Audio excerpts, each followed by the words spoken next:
The Soft Machine, a novel by William Burroughs. Now I'm in Tangiers. I am making excerpt recordings because I feel like it.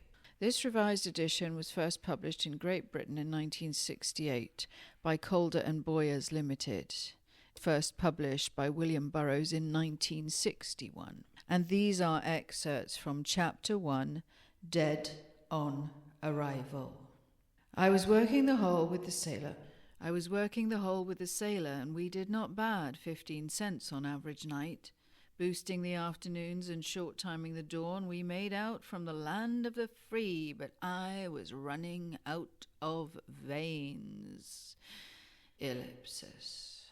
Waiting on the man. Ellipsis. What can we do? Nick said to me once in his dead, junky whisper. They know we'll wait. Yes, they know we'll wait. Say, kid, I know an old auntie croaker right for you, like a major. Ellipsis. Cut. You fucking can't wait, hungry junkies, all the time black up my spoons. Cut. You're quitting?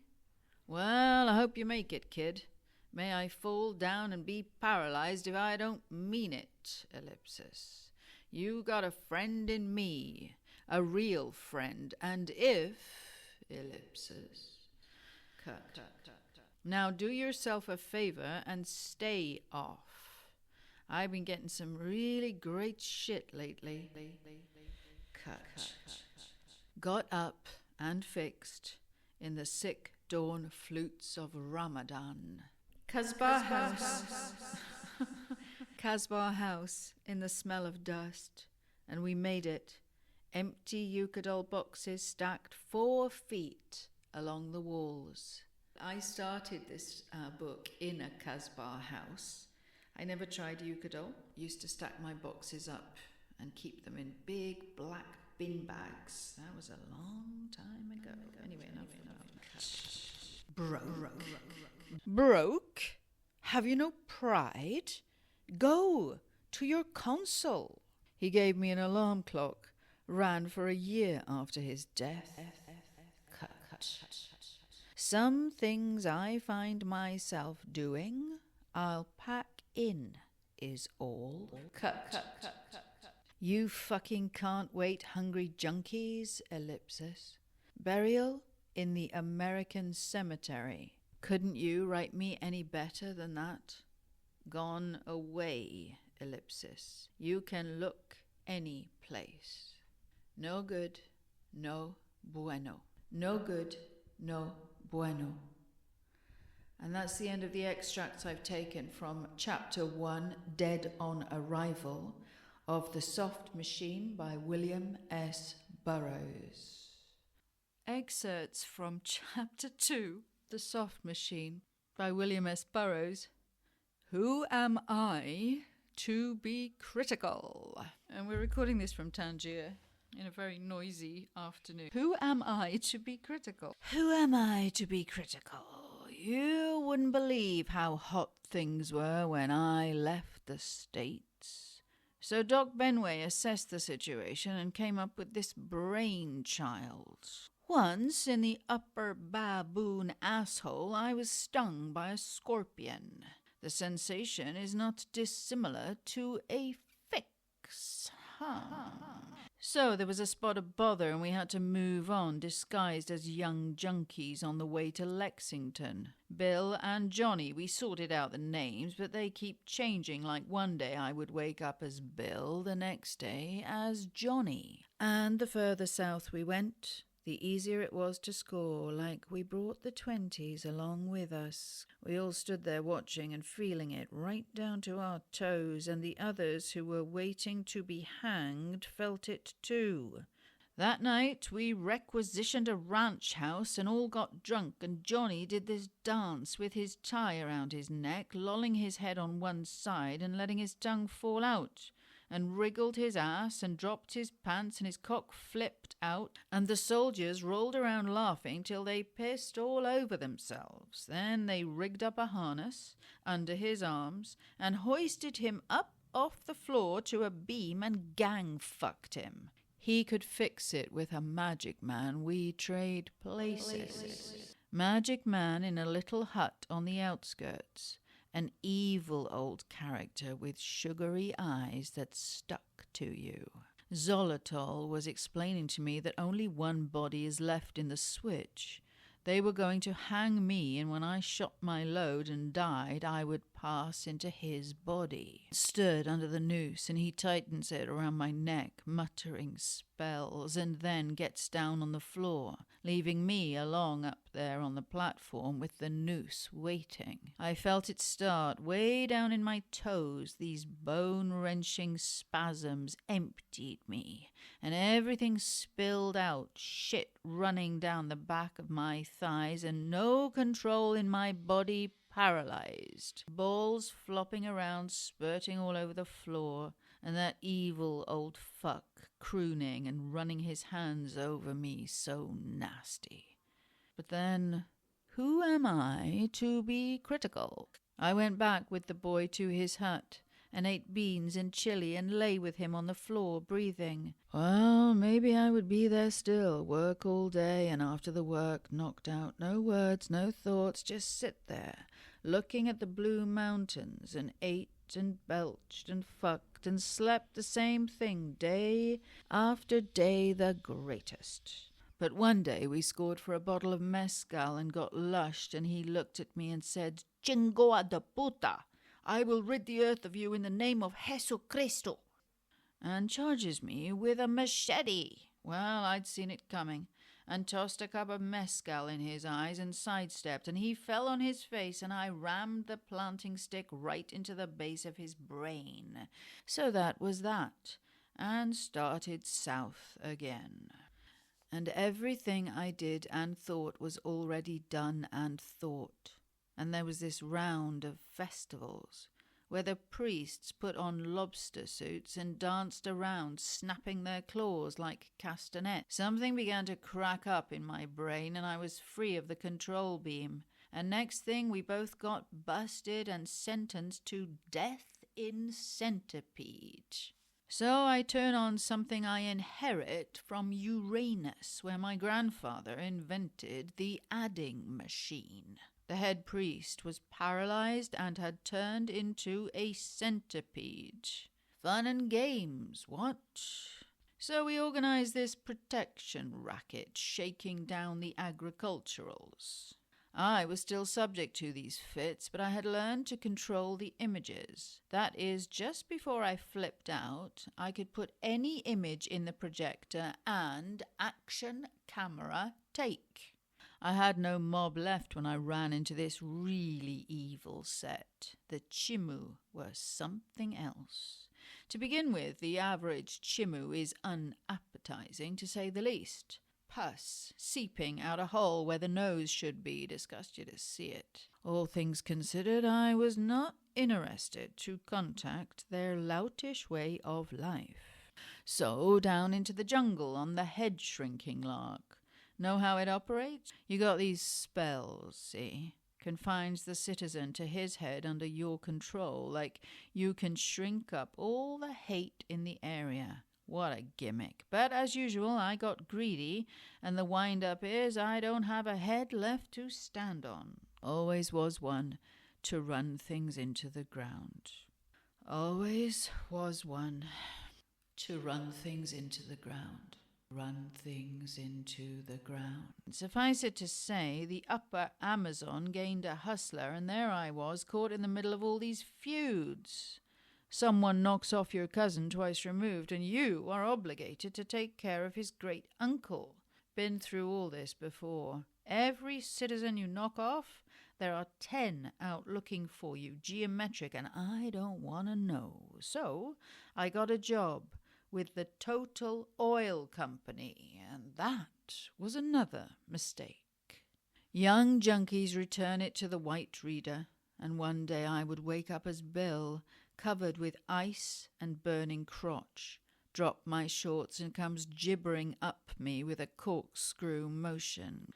The dogs of Harry J. Anslinger. The dogs of Harry J. Anslinger sprouted all over me. By now we had word dust stirring the 1920s, maze of dirty pictures, and the house hooked for generations. What used to be me, in my eyes like a flashbulb, spilled adolescent jism in the bath cubicle. Next thing I was Danny Diva in Maya drag. That night we requisitioned a Peruvian boy. I would pass into his body. What an awful place it is. Most advanced stage. Foreigner, too. They rotate the cymbals around IBM machine with cocaine. Fun and games, what? And that's the end of the extracts I've chosen from Chapter 2, Who Am I to Be Critical, of William S. Burroughs, The Soft Machine. Chapter 3, The Soft Machine, William Burroughs, Public Agent. So, I am a public agent and don't know who I work for. Get my instructions from street signs, newspapers, and pieces of conversation I snap out of the air the way a vulture will tear entrails from other mouth. I winked at the commuters. I can smell them fucking queers, I sniffed warningly. I got into my clothes, shivering and gaping, and walked into the terminal drugstore. 5 minutes to 12. 5 minutes to score. Treasury Department, I said. Like to check your narcotic inventory against RX. How much you using, young fella? Shaking my head and pushing all the junk bottles and scripts into my briefcase. I hate to see a young man snafu his life script. Maybe I can do something for you. That is, if you promise me to take the cure and stay off. I promise anything. I got a wife and kids. Just don't let me down is all. I walked out and got straight into the loo of the bus terminal Chinese restaurant. It's a quiet place with very bad food, but what a John for a junkie. I'm waiting for that fucking drill to stop. We're in Tangiers. It's very noisy here. Well, I checked into the old Half Moon Hotel. You can get to the lobby through the subway. And walked in on the wrong room. An ether party. With my cigarette lit. And everyone's lungs blew out. About 6 characters, cats and chicks. So I get a face full of tits and spare ribs and throat gristle. All in the day's work. All in the day's work. A word about my work. The human issue has been called in by the Home Office. Engineering flaws, you know. There is the work of getting it off the shelves, and that is what I do. We are not interested in the individual models. We are not interested in the individual models, but in the mould, the human die. This must be broken. You never see any live ones up here in Freeland. Too many patrols. It's a dull territory unless you enjoy shooting a paralyzed swan in a cesspool. I had business with the Egyptian. My time was running out. He was sitting in a mosaic cafe with stone shelves along the walls and jars of coloured syrups, sipping a heavy green drink. Denmark of track in every face. Death take over. Or that could be said, death takeover. I had business with the gyp. His eyes got an erection and turned the effluvia and became addicts of vacant lot. My time was running out, its last black grains. Chapter 3, The Public Agent of the Soft Machine, William S. Burroughs. It's from Chapter 4 of The Soft Machine by William S. Burroughs, entitled Track, Track, Track. Come on, Bill. Tell me. The sailor and I burned down the Republic of Panama from Darien swamps to David Trout streams on paregoric and goofballs. Note, Nembutol. Nembutol. You lose time putting a con down on a tiddlywink chemist. No glot, clum, flyday. Bracket, footnote. Old-time junkies will remember. Used to be a lot of Chinese pushers in the 1920s. But they found the West so unreliable and dishonest and wrong when an Occidental junkie comes to score, they say, "No glot, clum Friday." And the refugee German croaker hits you anywhere. This you must take orally. You will inject it, of course. Remember, it is better to suffer a month, if so you come out. With this habit you lose the life, is it not? That was a terrible German accent. Remember, it is better to suffer a month if you so come out. With this habit you lose the life, is it not? And he gives me a long, creepy, human look.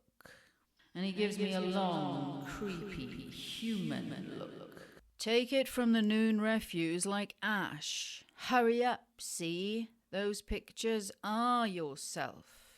Is backward soundtrack. Those pictures are yourself. Those pictures are yourself. Is backward soundtrack. Backward soundtrack.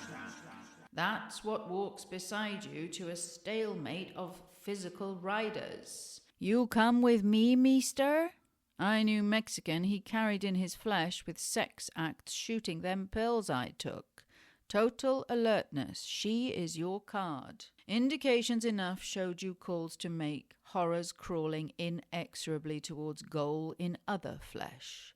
What are you waiting for, kid? Slotless human wares? Nothing here now.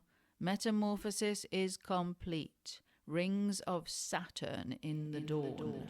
Dead postcards swept out by typewriters clatter hints as we shifted commissions. Hurry up, please. Hurry up, please. Hurry up, please. Crawling inexorably towards its goal. We, they sit quietly in last terrace of the garden. Dead postcard are you thinking of? What thinking? Peeled noon and refuse like ash. Hurry up, please. Hurry up, please. Hurry up, please. Make yourself a bit smart.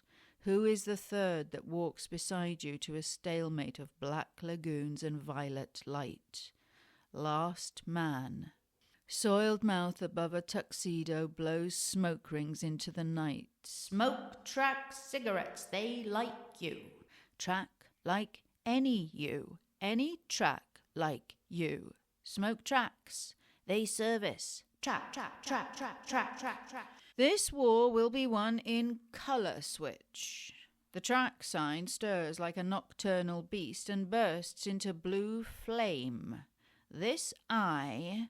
Take it to Cut City, muchachos. Minutes to go. Minutes to go. Tenuous bureaus spring up like sandstorms. The whole rancid oil scandal drifted out in growth areas. A man with a green eye shade slid forwards. Yes, that's what they call it. Making a case. It's all there in the files. It's all there in the files. The whole rancid oil scandal of the track, sex and dream utilities in growth areas. It's all there in the files, the whole rancid oil scandal of the track, sex and dream utilities in growth areas. Cut. Track has come a long way from a magic lantern in the Chink laundry. The heads were donated to the Gothenburg Museum, where the comparatively innocuous emanations precipitated a mass sex orgy. The perfect product, gentlemen, has precise molecular affinity for its client of predilection. Someone urges the manufacture and sale of products that wear out. This is not the way of competitive elimination. Our product never leaves the customer.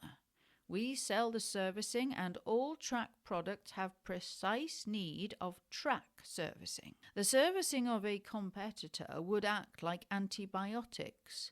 offering to our noble track strain service's indelible counterpart. This is not just another habit-forming drug. This is the habit-forming drug that takes over all functions from the addict, including his completely unnecessary, under the circumstances, and cumbersome skeleton. Oh my God, that drill. This is not just another habit-forming drug. This is the habit-forming drug that takes over all functions from the addict, including his completely unnecessary, under the circumstances, and cumbersome skeleton, reducing him ultimately to the helpless condition of a larva. He may be said then to owe his very life, such as it is, to track servicing. Benway was reporting so-called actually included almost the report meetings of track persona. So, that is the whole story. A low-pressure area. Circuit judge's sentence of death. Chapter 5. Early answer. Excerpts from The Soft Machine by William S. Burroughs. Sorry about the hammer. I'm in Tangiers and the Moroccans love hammers. Early answer. Corpses hang pants open on the road to Monterey. Clear and loud ahead, naked postcards and baby shoes. A man comes back to something he left in underwear, peeled the boy warm in 1929. Thighs slapped the bed, jumped ass up. Johnny Screw. Cup is split. Wastings. Thermodynamics crawls home. Game of empty hands. Bed pictures. Post-dead question. Carrion smells sharp. Open in. His eyes calm and sad as little cat snapped the advantages. And I told him, I said, I am giving notice. Hanged in your dirty movies for the last time. 3,000 years in show business and I never stand still for such a routine like this. This bad place, meester. This place of last fuck for Johnny. Sacred sewers, if death. The writer looked at both of us, good as he used to be. Idiot pictures started coming in. Cut. Ejaculated the next day as Johnny. Meal-mouthed cunt-suckers flow through you. Shivering junk-sick told your reporter the sex chucks hit us in heroin slow down. Shivering junk-sick told your reporter the sex chucks hit us in heroin slowdown. The paranoid ex-communist was there, rubbed Moscow up me with a corkscrew motion of his limestones.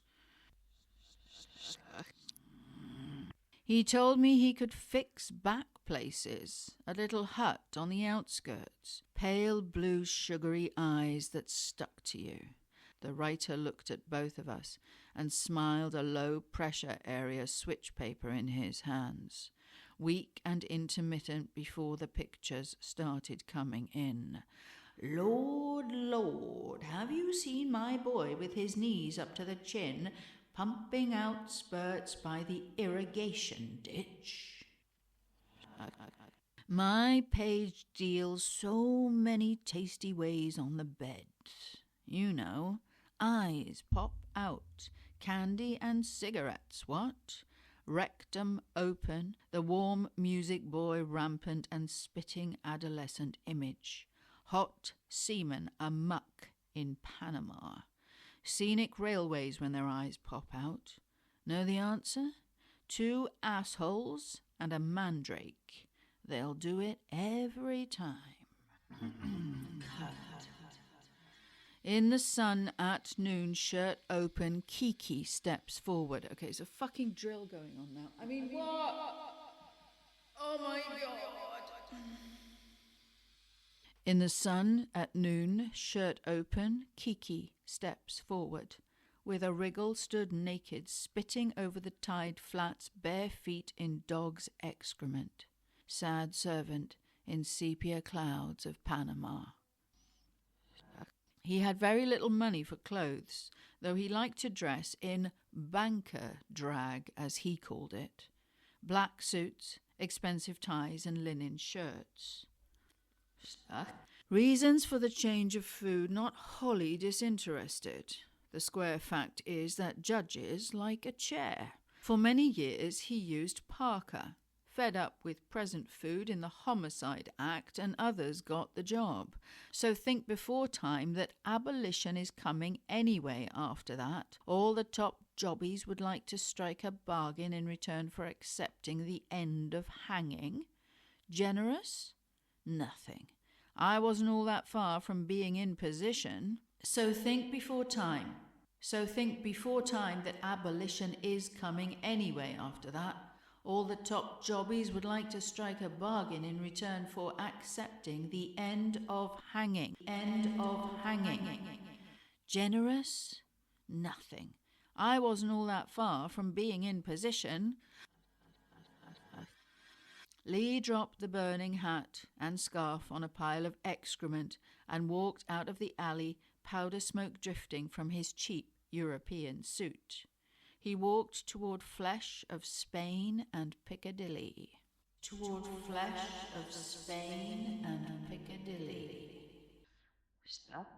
Who? Quien es? It can only be the end of the world ahead, loud and clear. Kiki steps forward on a faded photo. Pants slipping down legs, a wriggle, stood naked, spitting on his hands. Shot a bucket, grinning. Cut. So think before they can do any locks over the Chinese that abolition is war of the past. The end of hanging, generous, just the same position. Changed place of years, in the end is just the same. I walked out into the airport and see something interesting. It is a whole school of idiots. Retarded children, if you are the type person calls a cracker a southern gentleman. I sit down and wallow in my UT, undifferentiated tissue, like an alligator, rubbing my crotch slow when some square gives me the eye and he look away again fast. I can tell you. Again. Fucking drills. Oh my God. I sit down and wallow in my UT, undifferentiated tissue, like an alligator rubbing my crotch slow when some square gives me the eye and he look away again fast, I can tell you. Have to move fast. That UT only lasts 72 hours. Just like that. Just time. Don't care myself if the whole fucking shithouse goes up in chunks. I've sat out novas before. I was born in a nova.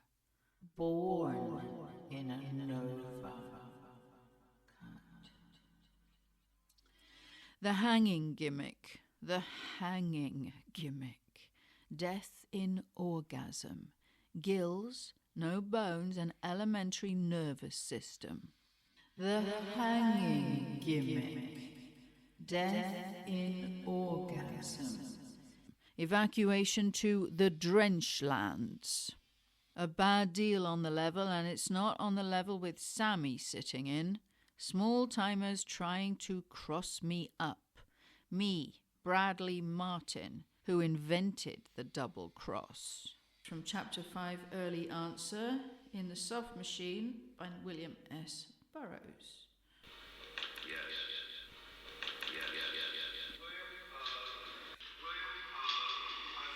So we are reading excerpts from The Soft Machine, Chapter 6, Case of the Celluloid Kali by William S. Burroughs. Step right up. Now you see me, now you don't. A few scores to settle before I travel. A few things to tidy up, and that's where you come in. I want you to contact the Venus mob, the vegetable people, and spill the whole fucking compost heap through Times Square and Piccadilly. I'm not taking any rap for that green bitch. I'm going to rat on everybody and split this dead whistle stop planet wide open. I'm going to rat on everybody and split this dead whistle stop planet wide open. I'm clean for once. I'm clean for once. With the Nova heat, like clean fallout. $10,000 check for film rights to a novel I hadn't written. The soft ticket. Letter from somebody I never heard of, who is acting as my agent, suggests I contact the Copenhagen office to discuss the Danish rights on my novel expense account. Cut.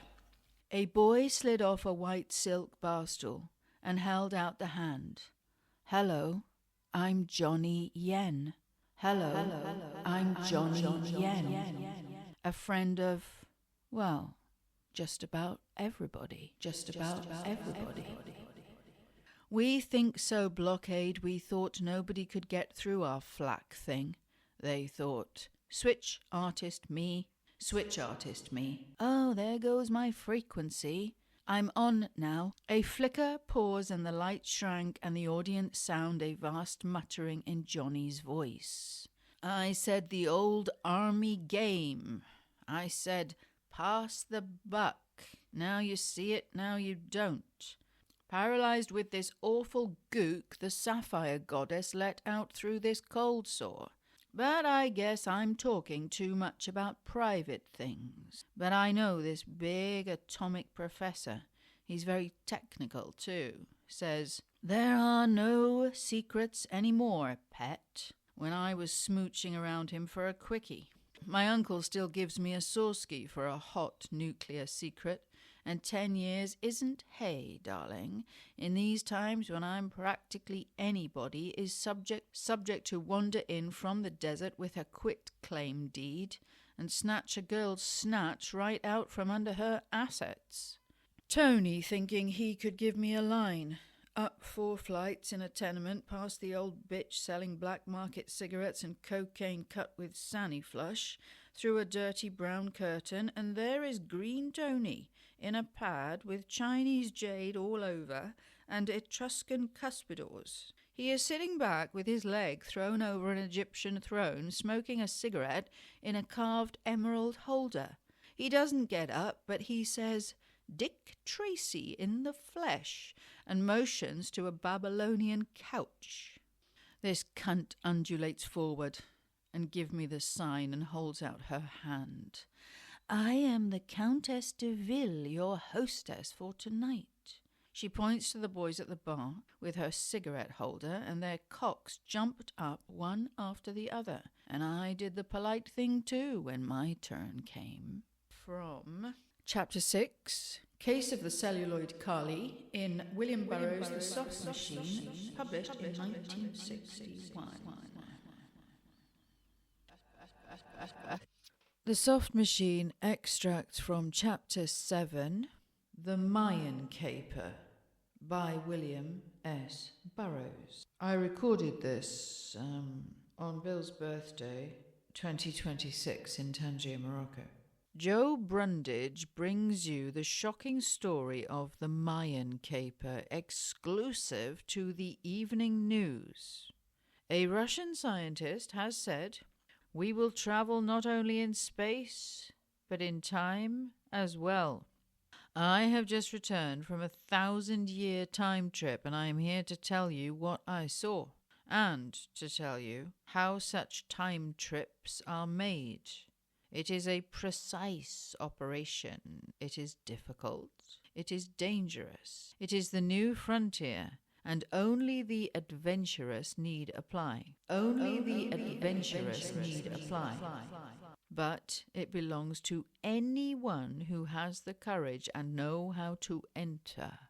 It belongs to you. Belongs to you. I started my trip in the morgue with old newspapers, folding in today with yesterday, and typing out composites. When you skip through a newspaper, as most of us do, you see a great deal more than you know, all on a subliminal level. Now, when I fold today's paper in with yesterday's paper and arrange the pictures to form a time section montage, I am literally moving back to the time when I read yesterday's paper in with yesterday. What? I better get the book out for this. I am literally moving back to the time when I read yesterday's paper. That is, travelling in time back to yesterday. I did this 8 hours a day for 3 months. I went back as far as the papers went. I dug out old magazines and forgotten novels and letters. I made fold-ins and composites, and I did the same with photos. The next step was carried out in a film studio. I learned to talk and think backwards. I learned to talk and think backwards. Talk and think backwards. Look, I don't know why. I learned to talk and think backwards. For example, a picture of myself eating a full meal was reversed, from satiety back to hunger. First, the film was run at normal speed, then in slow motion. The same procedure was extended to other physiological processes, including orgasm. Bracket. It was explained to me that I must put aside all sexual prudery and reticence, that sex was perhaps the heaviest anchor holding one in present time. For 3 months I worked with the studio. My basic training in time travel was completed, and I was now ready to train specifically for the Mayan assignment. For another 3 months, I worked with the boy on the tape recorder, mixing his speech with mine. Bracket. I was quite fluent in Mayan at this point. Unlike Aztec, it is an easy language. It was time now for the transfer operation. I was to be moved into the body of this young Mayan. The operation is illegal, and few are competent to practice it. I was referred to an American doctor who had become a heavy metal addict and lost his certificate. He is the best transfer artist in the industry, I was told, for a price. We found the doctor in a dingy office on the Avenida Cinco de Mayo. He was a thin grey man who flickered in and out of focus like an old film. I told him what I wanted, and he looked at me from a remote distance without warmth or hostility, or any emotion I had ever experienced in myself or seen in another. He nodded silently and ordered the Mayan boy to strip. 3 times a week we went to the doctor's office. He looked through rolls of film, his eyes intense, cold, impersonal, and ran the clicking box up and down our spines. Then he injected a drug described as a variation of the apomorphine formulae. The injection caused simultaneous vomiting and ejaculating in the Mayan vessel. The doctor told me these exercises were only the preliminaries and that the actual operation, despite all precautions and skill, was still dangerous enough. At the end of 3 weeks, he indicated the time has come to operate. He arranged us, side by side, naked on the operating table under floodlights. Then he injected a blue fluid of heavy, cold silence as word dust fell from demagnetized patterns. From a remote polar distance, I could see the doctor separate the 2 halves of our bodies, and fitting together a composite being, I came back in other flesh that look out different, thoughts and memories of the young Mayan drifting through my brain. I set about contacting a broker who could put me in touch with a time guide. Most of these so-called brokers are old drunken frauds, and my first contact was no exception. I found this broker in a filthy hut on the outskirts, surrounded by a rubbish heap of scrap iron, old bones, broken pottery, and worked flints. He also indicated that what I wanted was extremely difficult, also dangerous and illegal. He could get into trouble. Besides, I might be an informer from the time police. He would have to think about it. He drank 2 more cups of spirit and fell on the floor in a stupor. The following day I called again. He had thought it over, and perhaps, in any case, he would need a week to prepare his medicines, and this he could do only if he were properly supplied with aguardiente. I felt a strange vertigo, which I recognized as the motion sickness of time travel. The broker smiled and held out a hand. I passed over his fee. The boy was putting on his clothes.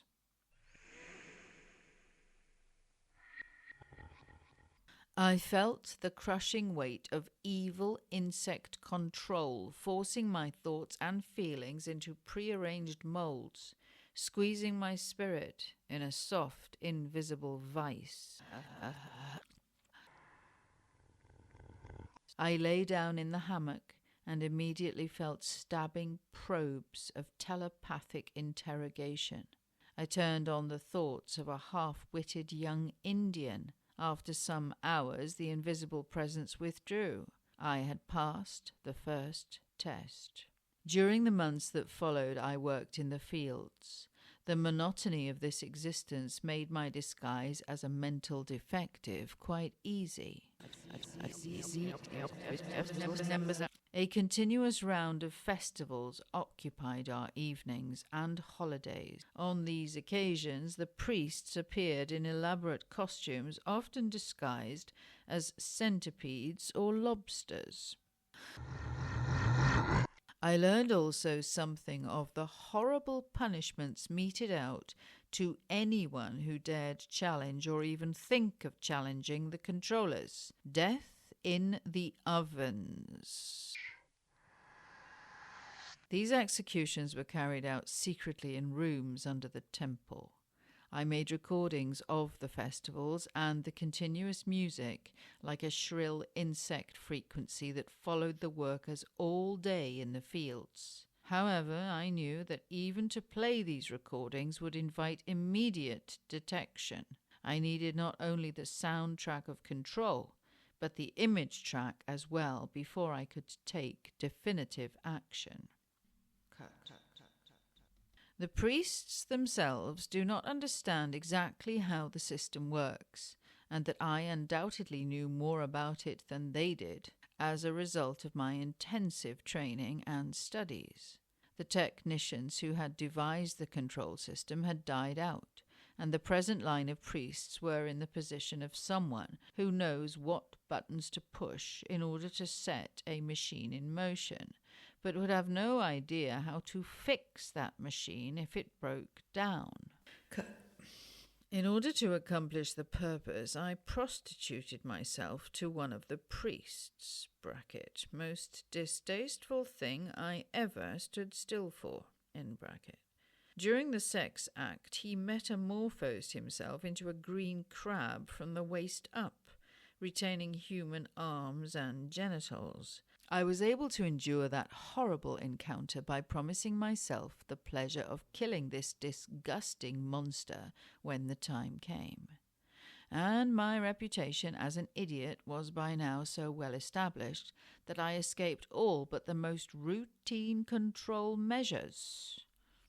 Using the drug the doctor had given me, I took over the priest's body and gained access to the room where the codices were kept. Equipped now with sound and image track of the control machine, I was in a position to dismantle it. I had only to mix the order of recordings and the order of images, and the changed order would be picked up and fed back into the machine. Cut word lines. Cut word lines. Cut music lines. Smash the control images. Smash the control machine. Burn the books. Kill the priests. Kill. Kill. Kill. Kill. Kill. Kill. Inexorably, as the machine had controlled thought, feeling, and sensory impressions of the workers, the machine now gave the order to dismantle itself and kill the priests. Cut. You see, the dead priests were nothing but word and image, an old film rolling on and on with dead actors. A great weight fell from the sky, winds of the earth whipping palm trees to the ground. Tidal waves rolled over the Mayan control calendar. Tidal waves rolled over the Mayan control calendar. From Chapter 7, The Mayan Caper, in William S. Burroughs' The Soft Machine. Chapter 8 of The Soft Machine. I. Sequin. Excerpts. I. Sequin. The Mayan Caper, the centipede switch, the heavy metal gimmick. I. Sequin perfected these arts along the streets of Minrod. A long burn took stomach and intestines. Bodies rolled on the pallet, leaving trails of flesh, phosphorescent slime sleep. Woke in stale trade flesh swept out by an old junkie, coughing and spitting in the sick morning.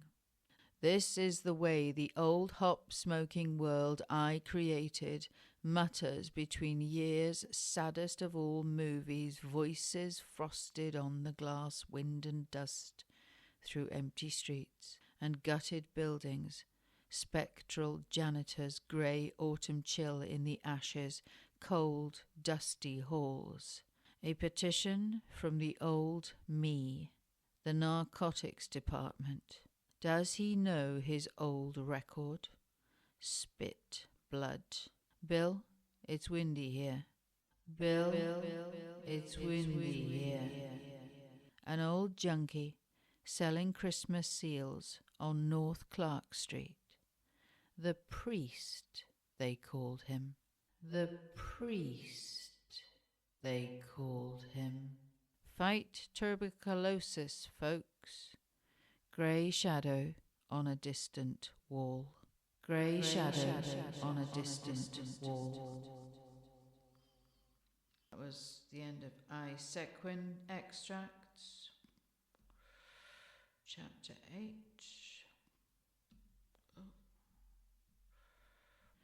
These are excerpts from The Soft Machine, Chapter 9, Pretend an Interest, or as Bill would say, Pretend an Interest. Benway camped in the Board of Health. He rushed in anywhere brazenly impounding all junk. He was, of course, well known, but by adroit face rotation managed to piece out the odds, juggling 5 or 6 bureaus in the air, thin and tenuous, drifting away cobwebs in a cold spring wind under dead crab eyes of a doorman in green uniform, carrying an ambiguous object composite of club, broom, and toilet plunger. Trailing a smell of ammonia and scrub woman flesh. Cut. He gasped out the word control and slipped to the ground. A man in grey hospital pyjamas, eating handfuls of dirt and trailing green spit, crawled over to Carl and pulled at his pants cuff. Everywhere the soft, insidious voice of the pitchman, delayed action language lesson muttering under all your pillows, shows us all kinds of masturbation and self-abuse. Young boys need it special. Faded sepia genitals in the drawer of a tattoo parlor, silver paper in the wind, frayed sounds of a distant city. Pretend an interest. Those are excerpts from Chapter 9 of The Soft Machine, published in 1961 by William S. Burroughs. From The Soft Machine, Chapter 10, Last Hints by William S. Burroughs. A southern senator sticks his fat frog face out of the outhouse and brays with inflexible authority, and advocates the extreme penalty in the worst form there is for anyone convicted of trafficking in, transporting, selling, or caught out using the narcotic substance known as nutmeg. I want to say further that I'm a true friend of the Negro and understand all his simple wants. Why, I got a good darky in here now wiping my ass. Wreckage and broken bodies litter the girders, slowly collected by old junkies pushing little red wagons, patient and calm, with gentle, larcenous old woman fingers. Gathering blue torch flares light the calm, intent young worker faces. Cut. The universe shakes with metallic adolescent lust. Cut. Melodious boy cries drift out of ventilators in all the locker rooms, barracks, school, and prisons of the world. Cut. Word dust dirties his body, falling through the space between worlds. Word dust dirties his body, falling through the space between worlds. Barely audible click, and word dust dirtied his body, falling through the space between worlds. I don't know if you got my last hints as we shifted commissions, passing where the awning flaps from the Café de France. Hurry up. I don't know exactly where you made this dream. Sending letter to a coffin is like posting it in the last terrace of the garden. I would never have believed realms and frontiers of light exist. BB, hurry up, please. Blackout falling. Sitting at a long table where the doctor couldn't reach, and I said, "He has your voice, and end of the line." Meanwhile, a tape recorder cuts old newspapers. Excrement at the far end of forgotten streets. Hospital smell on the dawn wind. Woke up in other flesh. Shirt with Chinese characters. Breeze from the Café de France. Lantern burning insect winds. I'm almost without medicine. Far away, storms, crackling sounds. Nothing here now but the circling albatross, dead postcard waiting, a place forgotten. Dead postcard waiting, a place forgotten. Excerpts from Chapter 10 of The Soft Machine, Last Hints by William S. Burroughs. Okay, this is Chapter 11, Where the Awning Flaps. Written in 1961, or published in 1961, by William S. Burroughs, The Soft Machine, Chapter 11, Where the Awning Flaps. And these are excerpts only. The druggist no glot clom Friday. Panama mirrors of 1910 under seal in any drugstore. He threw in the towel morning light on cold coffee stale breakfast table. Little cat smile, pain and death smell of his sickness in the room with me. 3 days souvenir shots of Panama City. Old friend came and stayed all day. On the sea wall, 2 of them stood together waving. Age flakes coming down hard here. Hurry up. Another hollow ticket. Don't know if you got my last hints trying to break out of this numb dizziness with Chinese characters. I was saying over and over, shifted commissions where the awning flaps in your voice. End of the line. Silence out there beyond the gate. Casual adolescent shirt flapping in the evening wind. Cut. I had, as usual, been railroaded into the most expensive hotel. 3 p.m, eating lunch in the ornate, gloomy dining room, a bad lunch of many courses, the room almost empty. Cut. A young man came in and, without waiting to be directed by the head waiter, sat down at the next table right opposite me, you understand. This type dining room, the guests are normally spaced out as far as possible, an average distance of 23 feet. He was poorly dressed, very dirty, his tie open. 2 waiters converged on his table. They did not, as I had expected, ask him to leave. They took his order with respect and the smiling affection reserved for special clients. I had finished lunch and was smoking a cigarette when he walked over to my table. "I am Enrique de Santiago. May I join you for coffee?" Without waiting for my answer, he sat down, not in a rude or objectionable manner, but as if he belonged there, looking at me with a familiar smile. He was in his middle 20s, very muscular, the cheap black suit tight over his biceps. He told me at once in French that he was of the milieu, the underworld, but son of a well-known family in Santiago, 1 hour, he held up a dirty forefinger, from the capital. That would explain the waiter's respect. Rich people may dress as they like, and if it pleases them to play at being gangsters, there is room for that as well. "I am also a Negro," he added in English. "A smoke?" I shrugged. Mixed blood is very common in Latin America. The waiter brought coffee, and I noticed that he looked like Enrique de Santiago.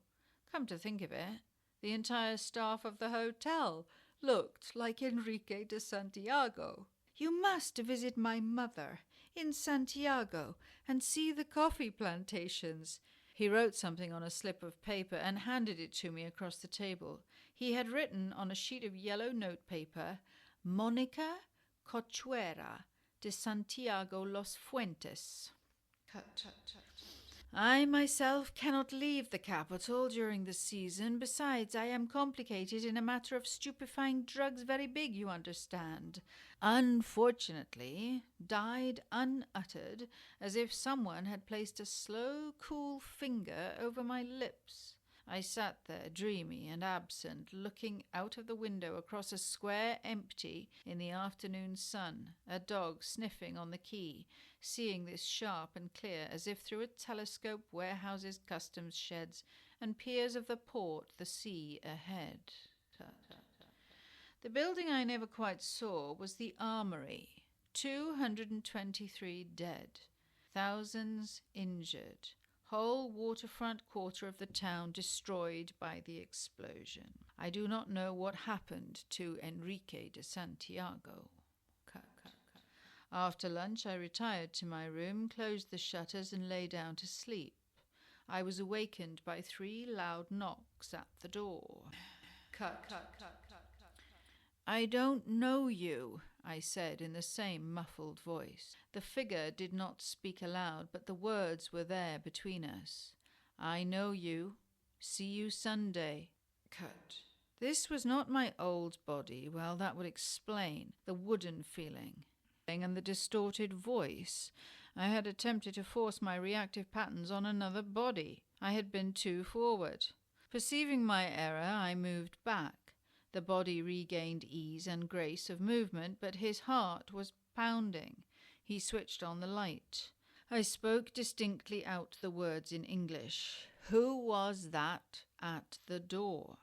There was no one at the door. I had a dream. He was not surprised to find someone there in his body. Obviously, he had experienced such visits before. I surmised the figure at the door had visited him once, and that visit had frightened him so he could not remember. Quite by chance, some stranger here? Rich.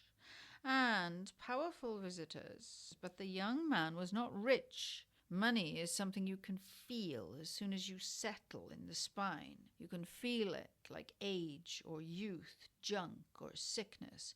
A cold grey glaze over everything that's big money, and it wasn't here.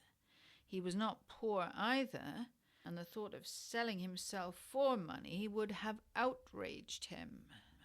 Cut. I doubt if they would let you in. Trying to needle me, is he? I said nothing. Who are you? I said nothing.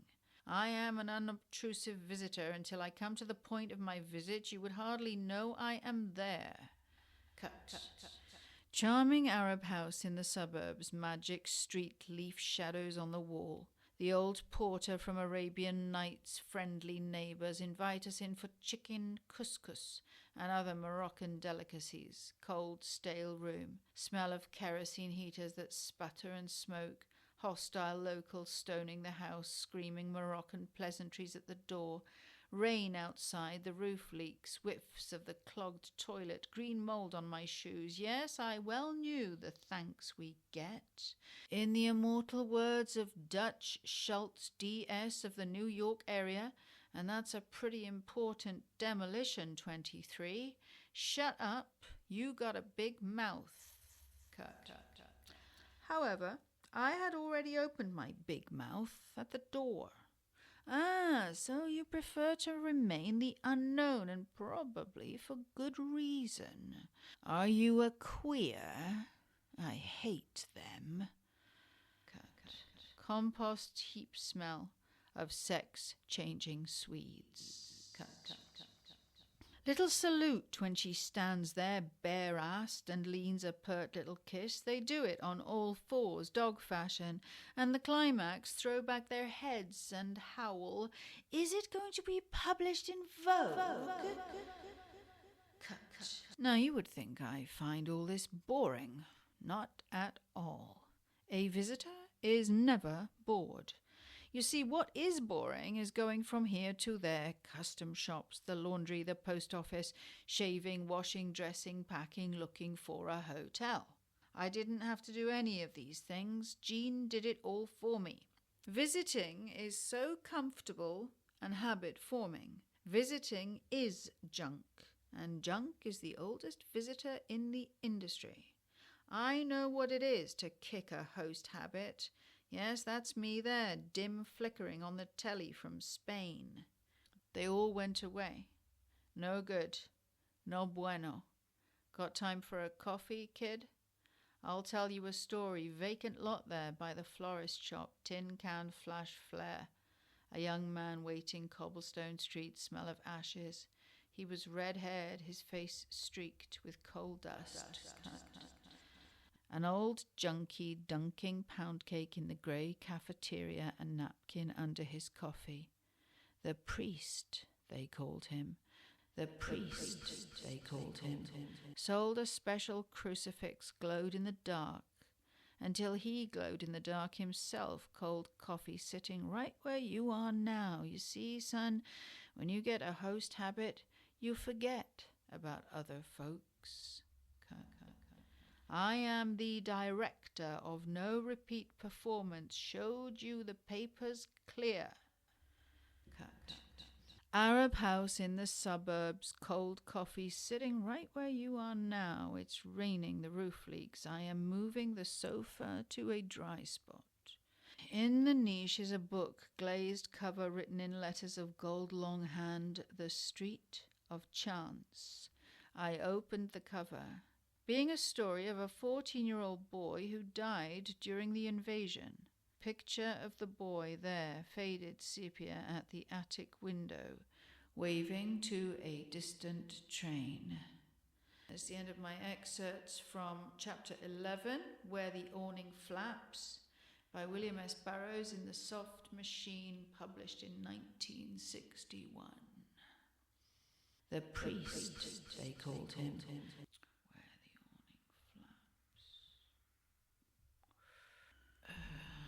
Chapter 12, Streets of Chance.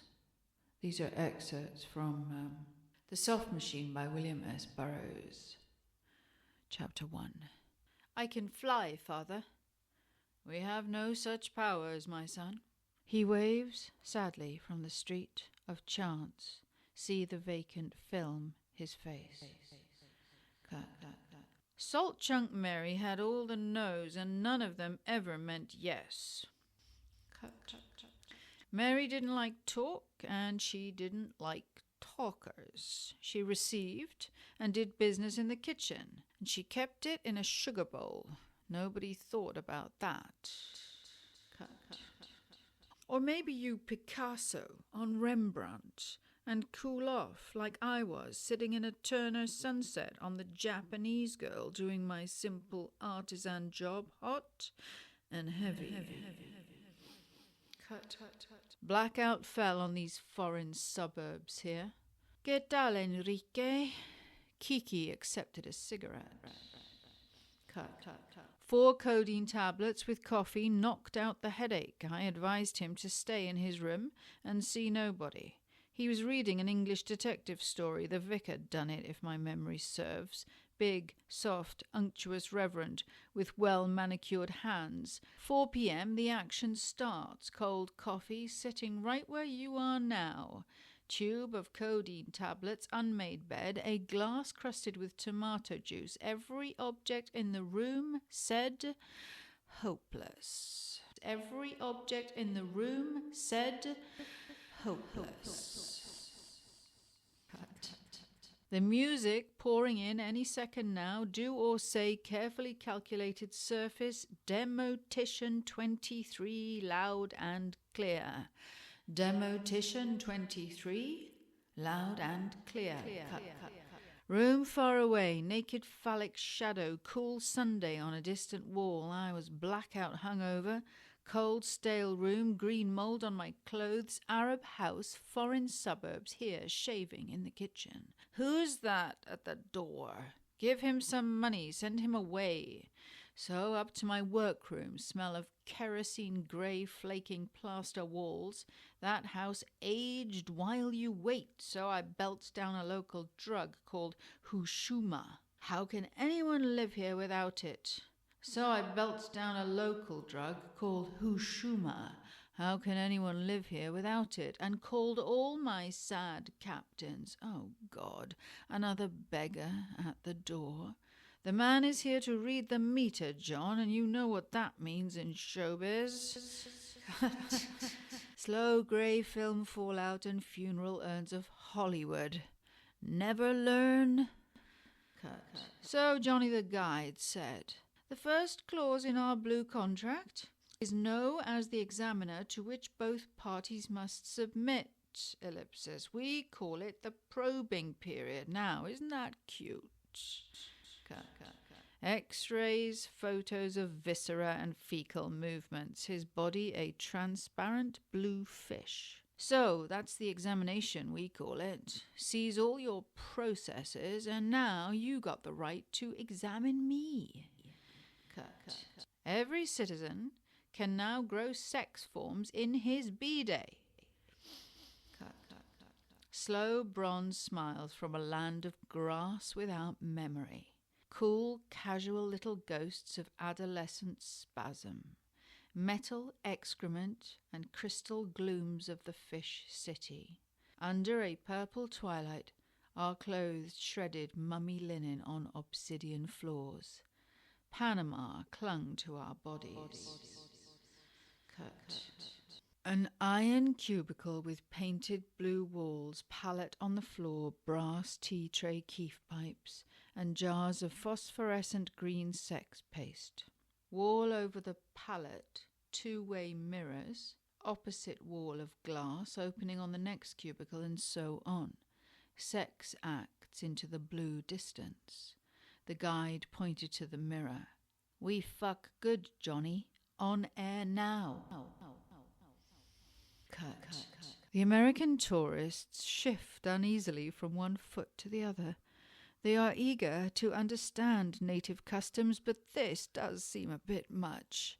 A pink-faced man coughs and looks hastily away as the lizard boy rubs his jockstrap with one slow finger. How much should we give? Yeah, that's enough. Cut. Tourists drift vaguely away, muttering, I can't understand why the man from American Express wasn't at the airport to meet us. Cut. Remembering all the wars, that's what the front is like. In this war, all the old war films, those mad queens from Camouflage flouncing about in Vietnam drag. Cut. It was a red brick house on a cliff. Cut.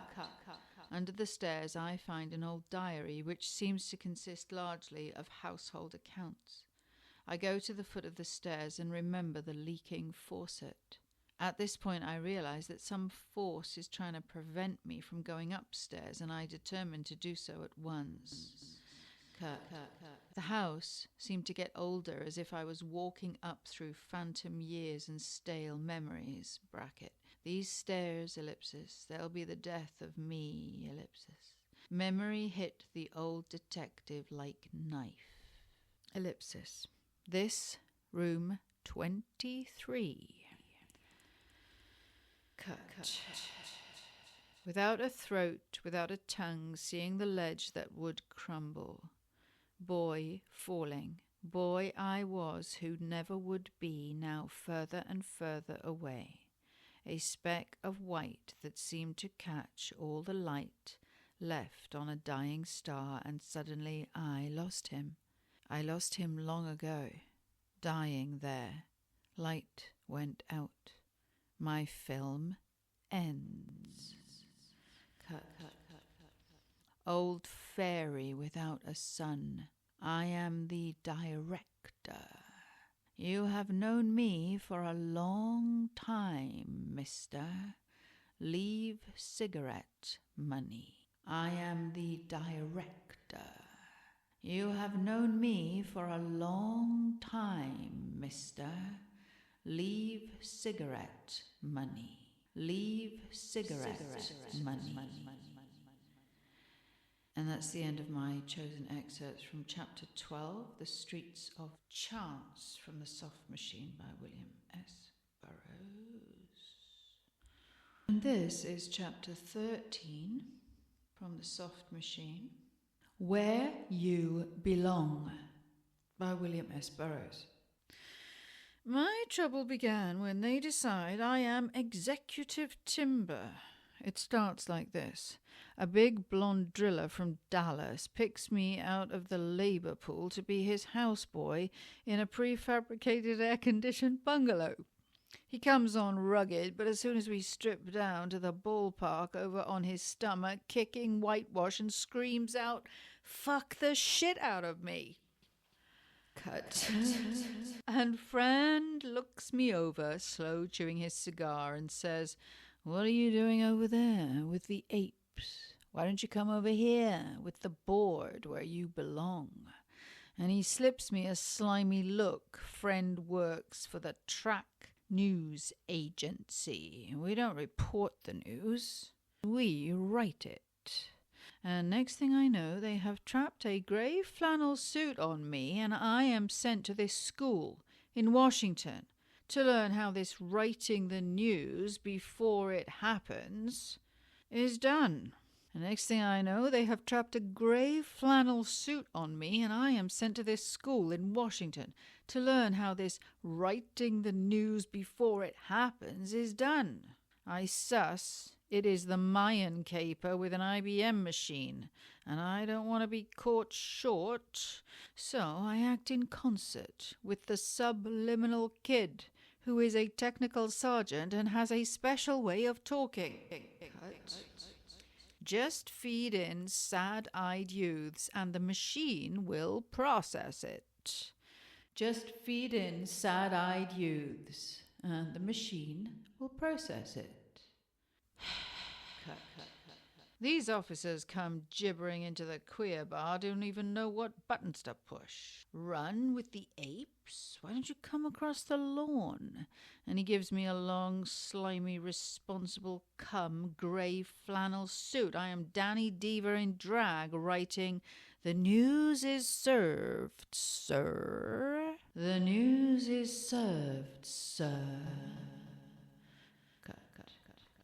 These officers don't even know what buttons to push. Whatever you feed into the machine on subliminal level, the machine will process. So we feed in, dismantle thyself, and authority emaciated down to answer, Mr. of the account in New York, Honolulu, Aris, Ohm, Austin, might just be what I am look. We fold writers of all time in together and record radio programs, movie soundtracks, TV and jukebox songs, all the words of the world stirring around in a cement mixer, and pour resistance message, calling partisans of all nations, cut word lines, shift linguals, free doorways, vibrate tourists, word falling, photo falling, breakthrough in grey room. So the district supervisor calls me in and puts the old white schmaltz down on me.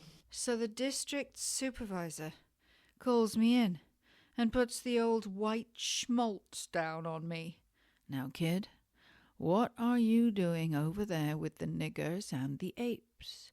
Why don't you straighten out and act like a white man? After all, they're only human cattle. You know that yourself. Hate to see a bright young man fuck up and get off on the wrong track. Sure, it happens to all of us one time or another. Why, the man who went on to invent shit-ola was sitting right where you're sitting now 25 years ago, and I was saying the same things to him. Cut. All we have to do is press the button and 100 million more or less gooks flush down the drain in green cancer piss. That's big, isn't it? And any man with white blood in him wants to be part of something big. And any man with white blood in him wants to be part of something big. You can't deny your blood, kid. You're white. And you can't walk out on track. There's just no place to go. Most distasteful thing I ever stood still for. Enough to make a girl crack her calories. So I walk out, and the lid blew off. There's the end of my chosen extracts from Chapter 13 of The Soft Machine, written by William S. Burroughs.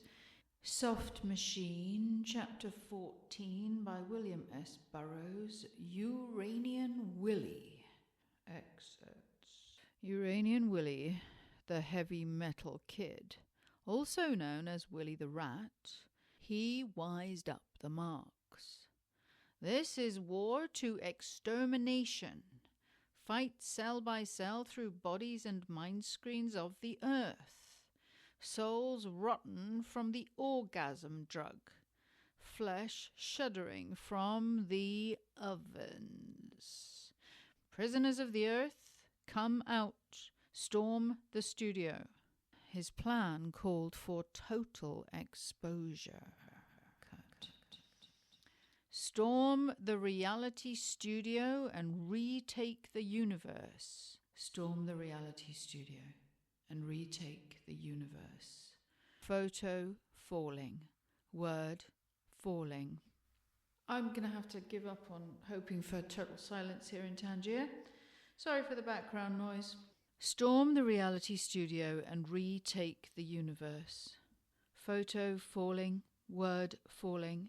Use partisans of all nations. Target orgasm ray installations. Towers, open fire. Back before the whole fucking shithouse goes up. Back before the whole fucking shithouse goes up. All pilots ride panpipes back to base. Calling all partisans of the nation. Shift linguals. Cut word lines. Vibrate tourists. Free doorways. Photo falling. Word falling. Breakthrough in grey room. Connections cut in blue sights of the Whistling Priest. A Soft Machine by William S. Hi, Bill. Soft Machine by William S. Burroughs. Chapter 15. Gongs of Violence. The war between the sexes split the planet into armed camps right down the middle, divides one thing from the other, and I have seen them all. The lesbian colonels in tight green uniforms, the young aides and directives regarding the sex enemy from proliferating departments. On the line is the baby and semen market, where the sexes meet to exchange the basic commodity, which is known as the property. Biological parents, in most cases, are not owners of the property. Faces insane with purpose, mistakes and confusion pandemic, like a buyer has a first-class property and a lousy grade B life script. Fuck my life script, will you, you cheap downgrade bitch? Cut. Priests shriek for human sacrifices, gather partisans to initiate unspeakable rites until they are destroyed by counter-pressures. Vigilantes of every purpose hang anyone they can overpower. Hang anyone they can overpower. The police never mesh with present time. Their investigation, far removed from the city, always before or after the fact, erupt into any cafe and machine gun the patrons. Cut. The results were not in all respects reasonable men, but the synthetics were rolling off that line and we were getting some damned interesting types, by golly. Blue heavy metal boys with near zero metabolism, that shit once a century. And then it's a slag heap and disposable. And then it's a slag heap and disposal problem in the worst form there is. The whole department was finally relegated to It Never Happened department. Retroactive amnesia it out of every fucking mind screen in the area if we have to. All out of time and into space. Come out of time word, the, forever. Come out of the body word, the, forever. There is nothing to fear. There is no thing in space. Come out of the body word, the, forever, the double E. There is nothing to fear. There is no thing in space. There is no word to fear. There is no word in space. And the idiot, irresponsible scream, "Come out of your stupid body, you nameless assholes! Come out of your stupid body, you nameless assholes!" That's the way I like to see them. No fallout. What good ever came from thinking? What good ever came from thinking? Just look. Another heavy metal boy sank through the earth's crust, and we got some good pictures. Do not be alarmed, citizens of Annexia. Report to your Neary Pro station for chlorophyll processing. We are converting to vegetable state. Emergency measure to counter heavy metal peril. Go to your Neary. You will meet a cool, competent person who will dope out all your fears in photosynthesis. Calling all citizens of Annexia. Report to green sign for processing. Citizens of Gravity, we are converting all out to heavy metal. Carbonic plague of the vegetable people threatens our heavy metal state.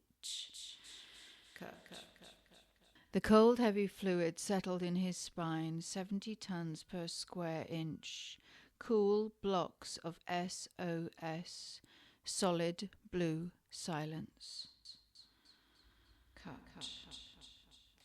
Condoms full of ice cream, Kotex hamburgers. Cut. Biologic film went up, ellipsis. Raining dinosaurs, it sometimes happens. Just an old showman.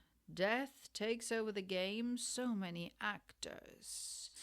Cut. Outside a 1920 movie theatre in East St. Louis, I met Johnny Yen. His face showed strata of healed and half-healed fight scars.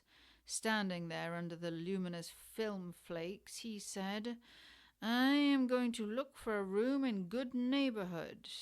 Captain Clark welcomes you aboard this languid paradise of dreamy skies and firefly evenings." It was an April afternoon.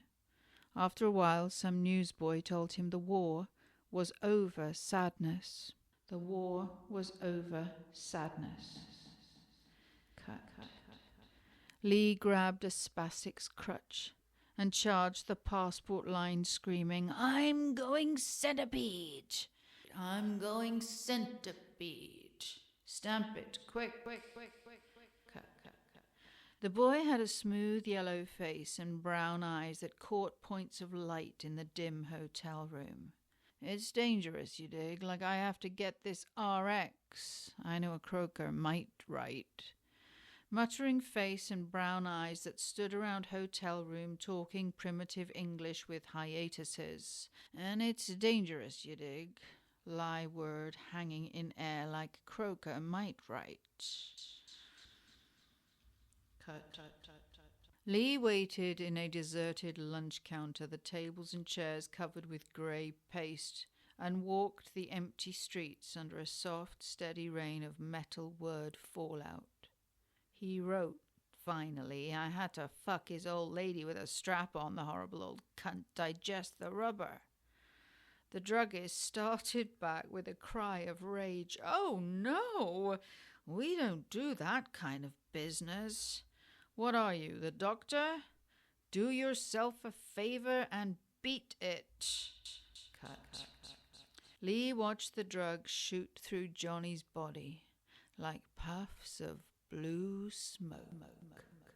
Gongs of Violence, Chapter 15 of William S. Burroughs, 1961 novel, The Soft Machine. Chapter 16 of The Soft Machine by William Burroughs, Dead Fingers Talk. And these are just excerpts, then it's not the entire time. Move the boy from the north to Tangier present time. Just in a parenthesis, I want to say I'm in Tangier in present time. Not the same present time that Bill is talking about, but here there is no time. There is no time. He walked on grey silent as a fish through shadow pools and doorways. Here comes a guide from the blue movies. Cut. Word falling, photo falling, breakthrough in grey room. Agent of Hassan I. Sabah, a long newsprint. Agent of Hassan I. Sabah. April 17th, 1961. The date today is April the 18th, 2026. Cut. Captain Clark welcomes you aboard. Glad to have you aboard, reader, but remember, there is only one captain of this subway.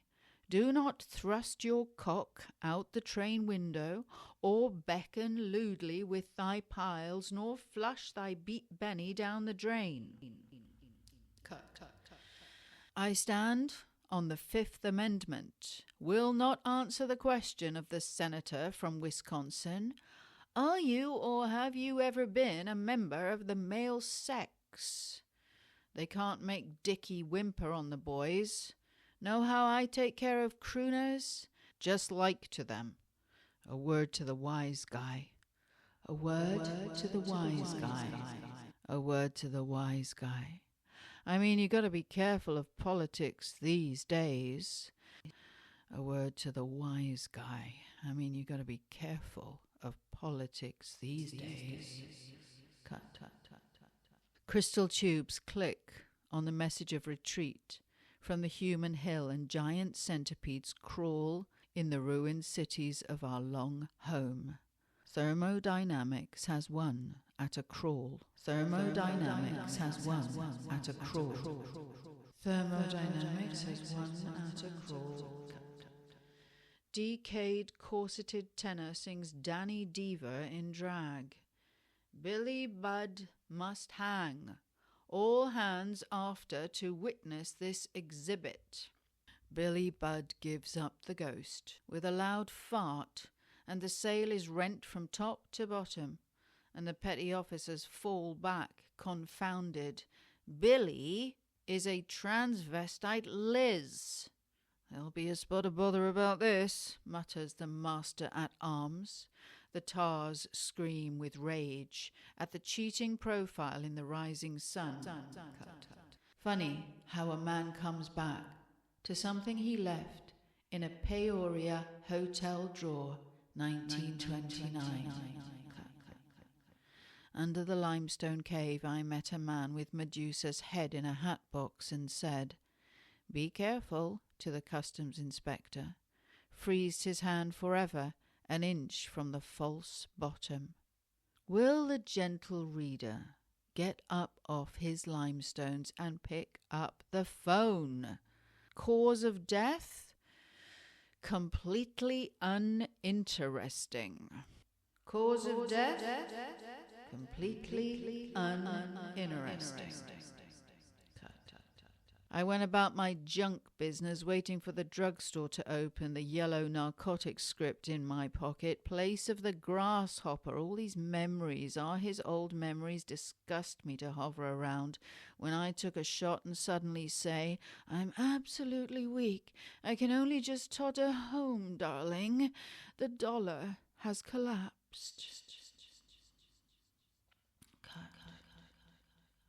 And there was a blast of hate from the heavy heart of an old servant. "I am the director. Mister, leave cigarette money. You have known me for a long time."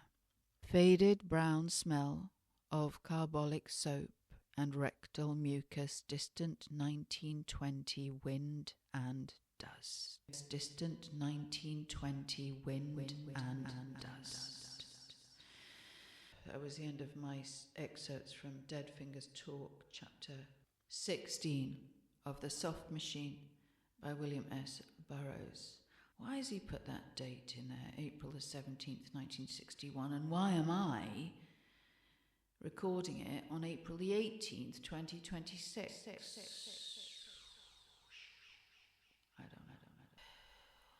Cross the wounded galaxies. Cross the wounded galaxies. Hi, Bill. Okay, this is the last chapter of the novel itself, The Soft Machine, written by William S. Burroughs, first published in 1961. I've just taken an excerpt. This is chapter 17. Cross the wounded galaxies. The Penny Arcade peep show long process in different forms. In the past, the muttering sickness leapt into our throats, coughing and spitting in the silver morning. Cut. And the others did not want to touch me because of the white worm thing inside. But no one could refuse if I wanted, and the fierce softness in other men. Cut. And I could see the time before the thing when there was green around. Cut. And some did not eat flesh and died because they could not live with the thing inside. Cut. I pulled the skin over my head, and I made another man put on the skin and horns, and we fucked like animals stuck together. And we found the animals stuck together and killed both, so I knew The thing inside me would always find animals to feed my mouth meat. The thing inside me would. We caught one of the hairy men, animalled him over a slow fire, eating my own hand. Those lived who learned to let the softness in. I really like that line. That's a nice line, though. Those lived who learned to let the softness in. So I knew with the thing inside, always find animals to feed with our vine nets. In a land of grass without memory. Larval bodies feeling the penalty, the years, the long, the many. Licking the gristle from his laughing teeth and gums, I said, I am Allah. I made you. I am Allah. I made you. A blue mist filled the well and shut off our word breath. My hands sank into his body. We fell asleep in other flesh, smells on our stomach and hands. Woke in noon sun, thistle shades cutting our soft night flesh. Cross the wounded galaxies, we intersect. Poison of dead sun in your brain slowly fading. Couldn't reach flesh. Dead hand stretching the throat. Last to proffer the disaster account on tracks. He waves his hand sadly from the soft machine. Dead fingers in smoke, pointing to Gibraltar. January 25th, Gibraltar. He waves his hand sadly from the soft machine. Dead fingers in smoke, pointing to Gibraltar. Dead fingers in smoke, pointing to Gibraltar. January 25, Gibraltar. So, I just want to add in that I'm actually looking out my window at Gibraltar right now. It's me reading it from Tangiers. What a beautiful last line. He waves his hand sadly from the soft machine. Dead fingers in smoke, pointing to Gibraltar. The wounded galaxies. Across the wounded galaxies, chapter 17. Appendix to The Soft Machine by William S. Burroughs. The soft machine is the human being under constant siege from a vast hungry host of parasites with many names but one nature, being hungry, and one intention, to eat. If I may borrow the lingo of Herr Dr. Freud, while continuing to deplore the spread of his couch, no one does more harm than folks feel bad about doing it. Sad, poison, nice guy. More poison than nice, what? What Freud calls the id is a parasitic invasion of the hypothalamus. And since the function of the hypothalamus is to regulate metabolism, only work here, me, under new management.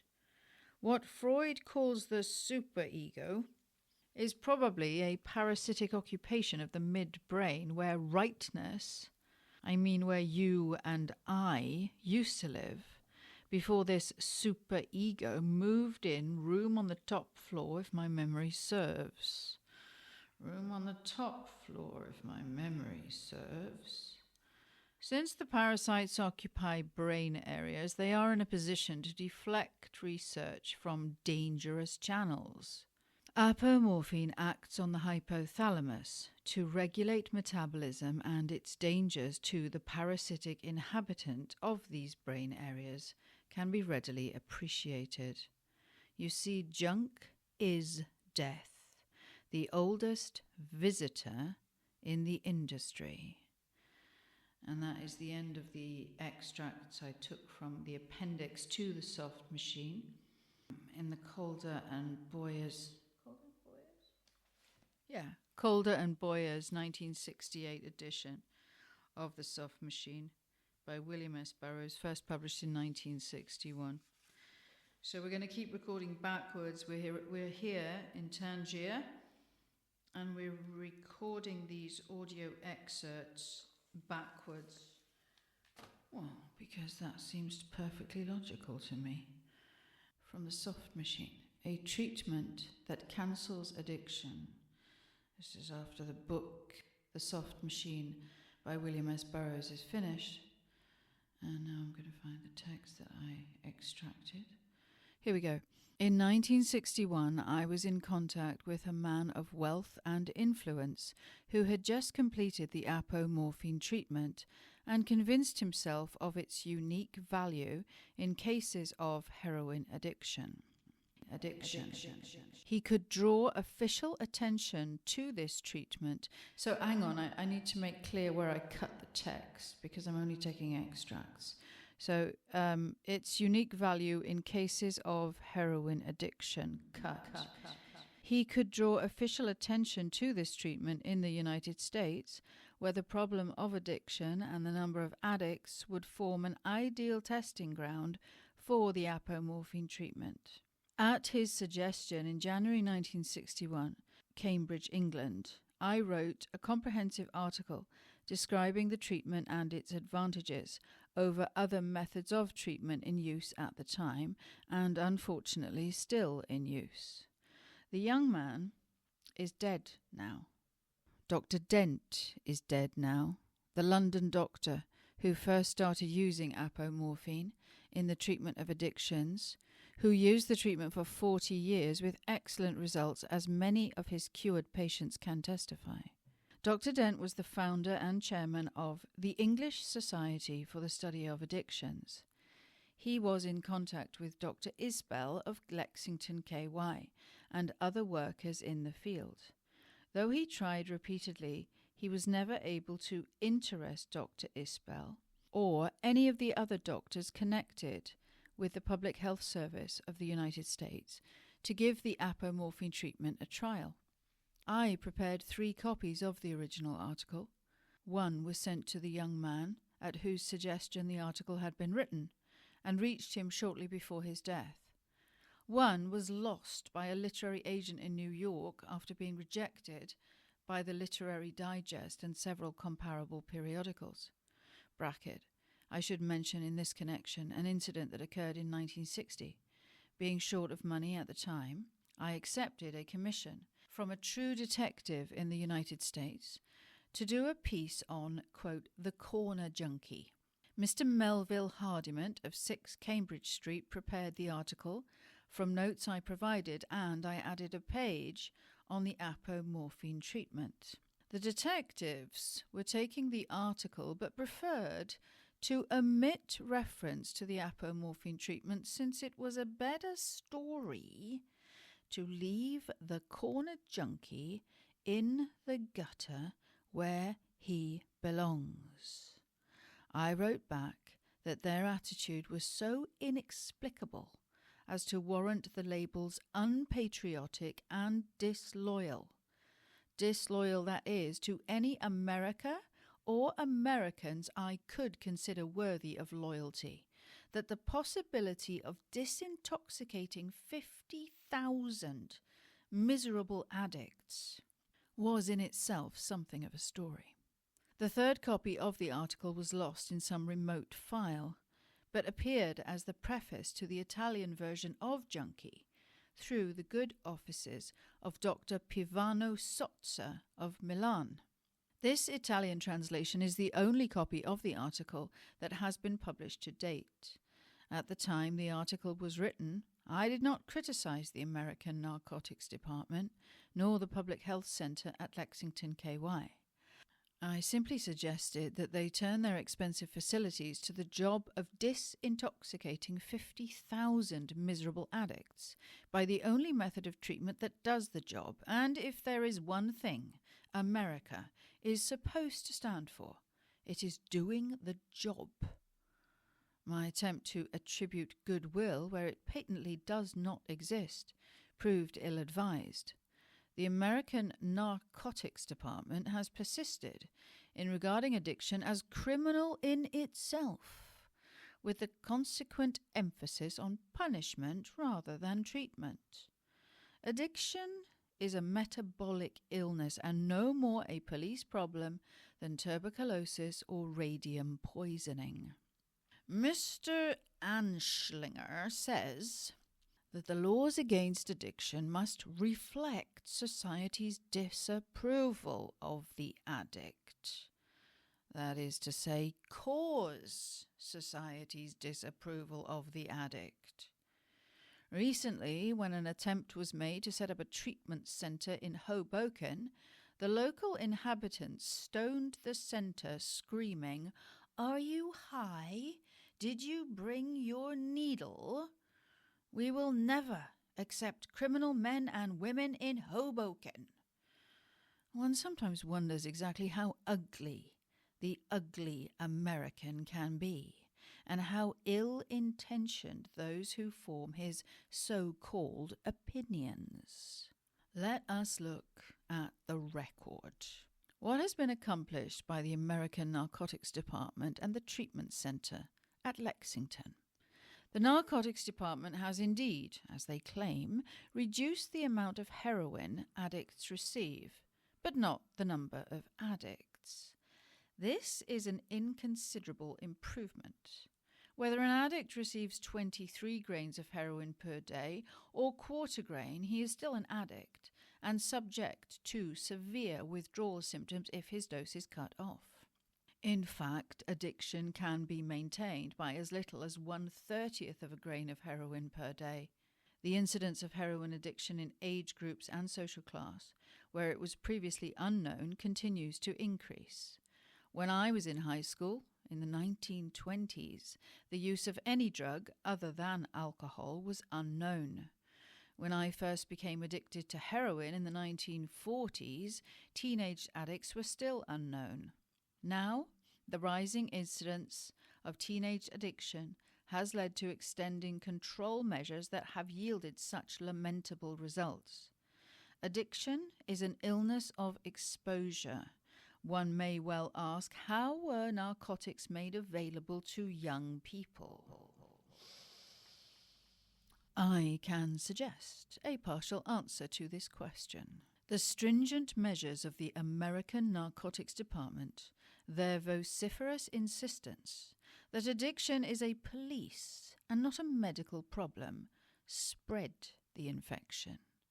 In the 1920s and 30s, heroin was much more readily available than it is now to those already addicted.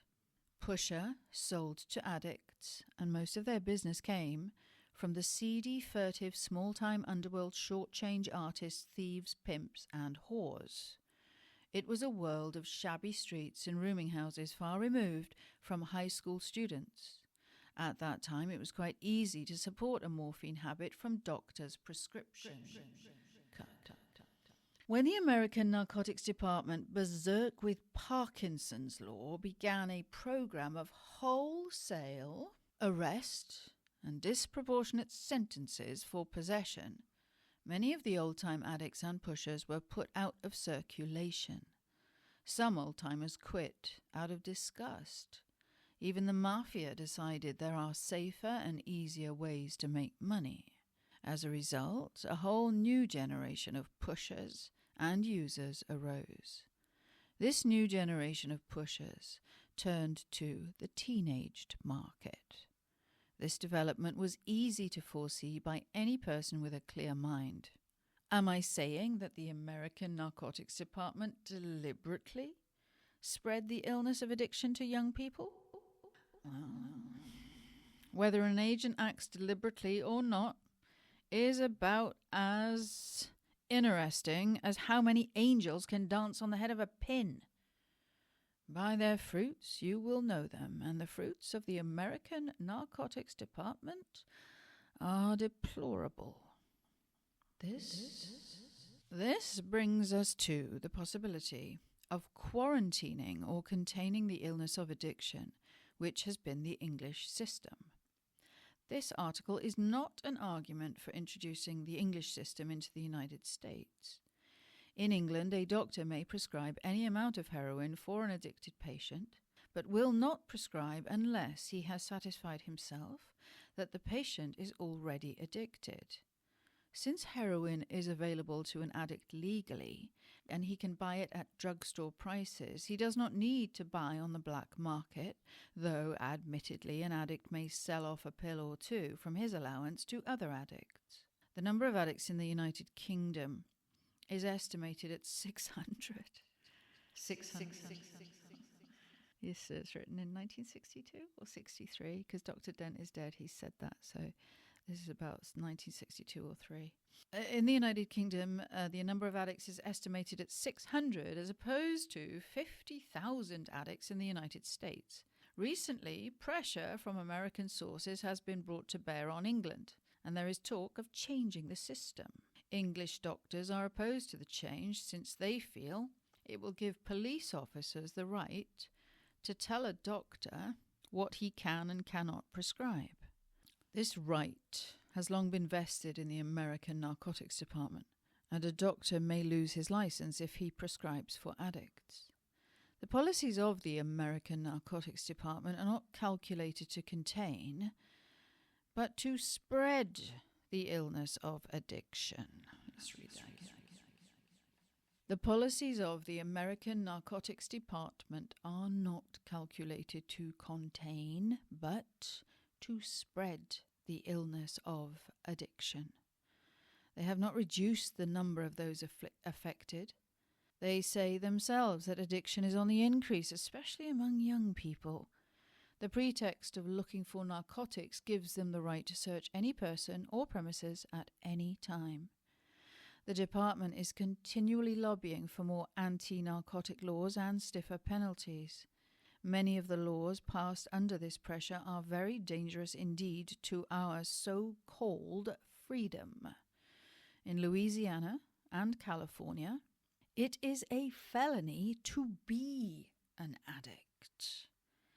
Penalizing a state of being, apart from any proven illegal act, sets a precedent that could be extended to other categories of offenders, including anyone opposed to official policies. To classify all opposition as criminal is, of course, the simple device by which a fascist regime takes over and proclaims a majority. That's an ambulance you can hear in the background, not a police car.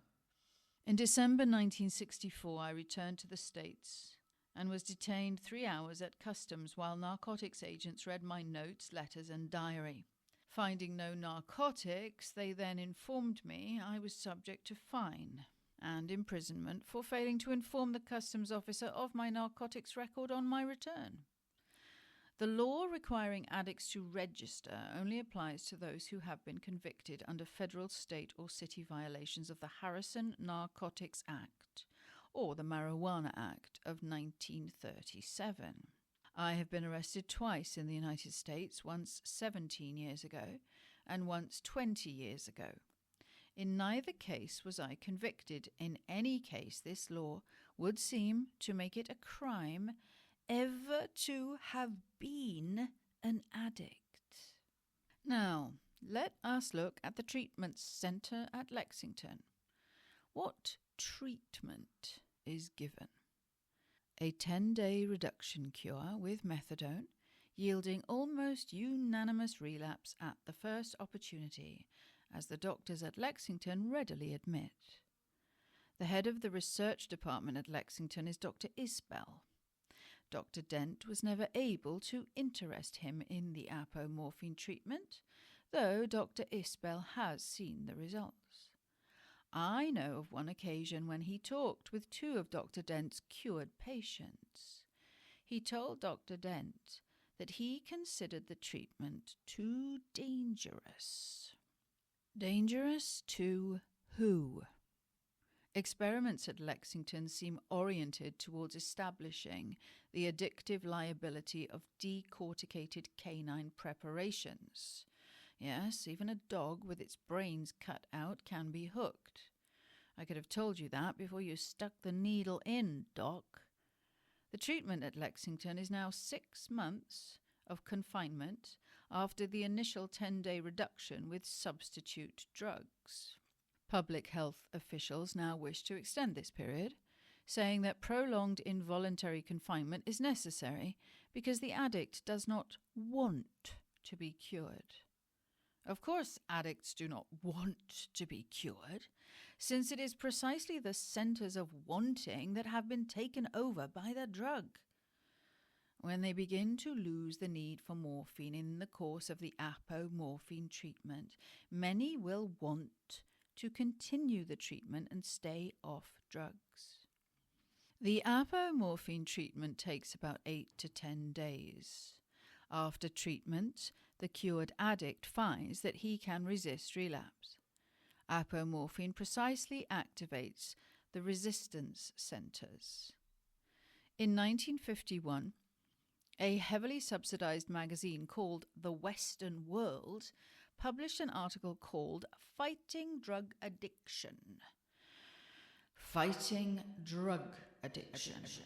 I typed out selections from this article and cut the page into 4 sections, rearranging the sections. A surprisingly clear and far-sighted statement as to the aims and methods of the American Narcotics Department emerges from the scissors. I submit the rearranged text with corroborative items that appeared in 1965. And that's the end of a treatment that cancels drug addiction. The next one will be the cut-up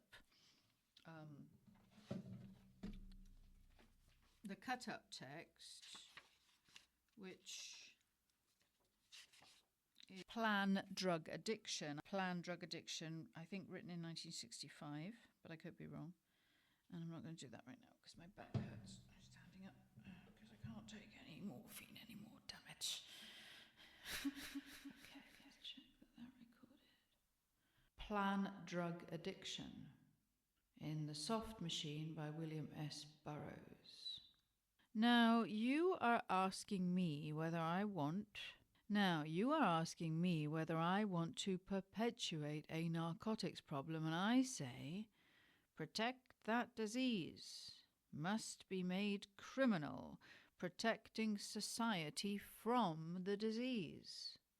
I don't know if I mentioned, but this is cut up. This is Bill scissoring a text from the American Narcotics Department. Now, you are asking me whether I want to perpetuate a narcotics problem, and I say, protect that disease must be made criminal, protecting society from the disease.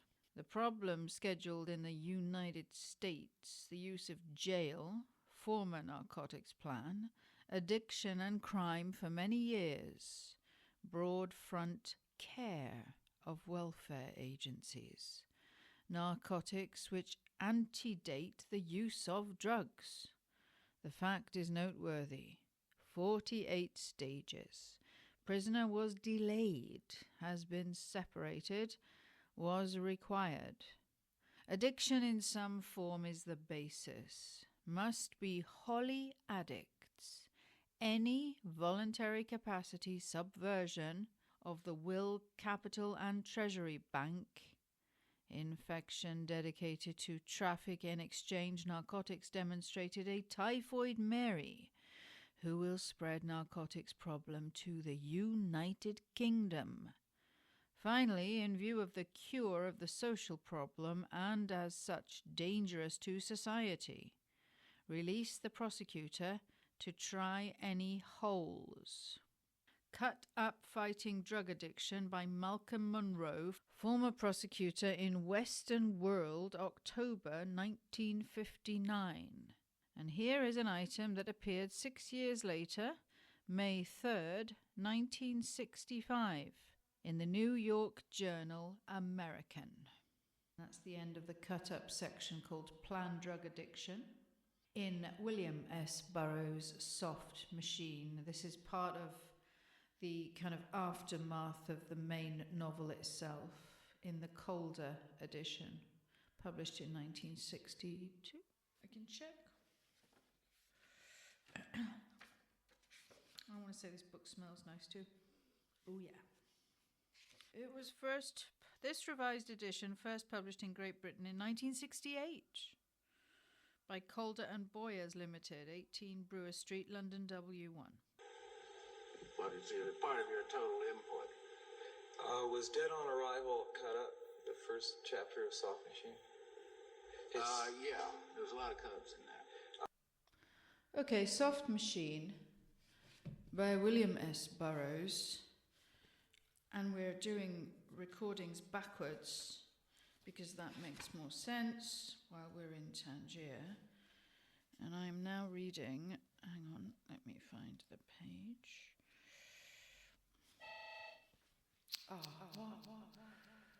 Jail may be the best RX for addicts, MD says.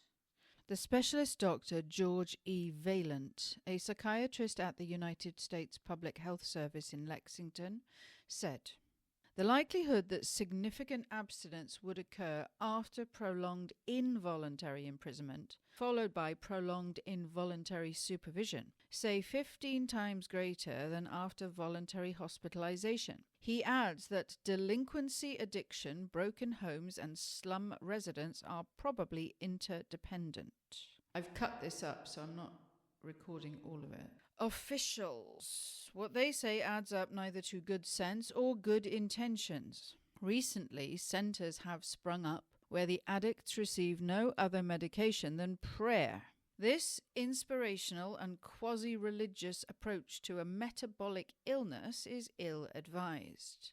It would be equally logical to prescribe prayer for malaria. Cut. Recently in New York, doctors have been allowed to prescribe methadone. Methadone is an opiate stronger than morphine and quite as addictive. To say that addicts have been cured of heroin by the use of methadone is like saying an alcoholic has been cured of whiskey by the use of gin. Junk is a generic term for all habit-forming preparations and derivatives of opium, including the synthetics: morphine, heroin, dilaudid, codeine, diocodine, dihydrocodeine, Demerol, methadone, palfium, to give a partial list. There are also non-habit-forming derivatives and preparations of opium. Papaverine, which is found in raw opium, is non-habit-forming. Yet both substances are classified as narcotics under the Harrison's Narcotics Act. Not only does Congress propose to create gentlemen and criminals by act of Congress, but also to alter the physiological action of drugs. Any form of junk can cause addiction, nor does it make much difference if it is injected, sniffed, or taken orally. The result is always the same: addiction. The addict functions on junk. When his junk is cut off, he suffers agonizing withdrawal symptoms.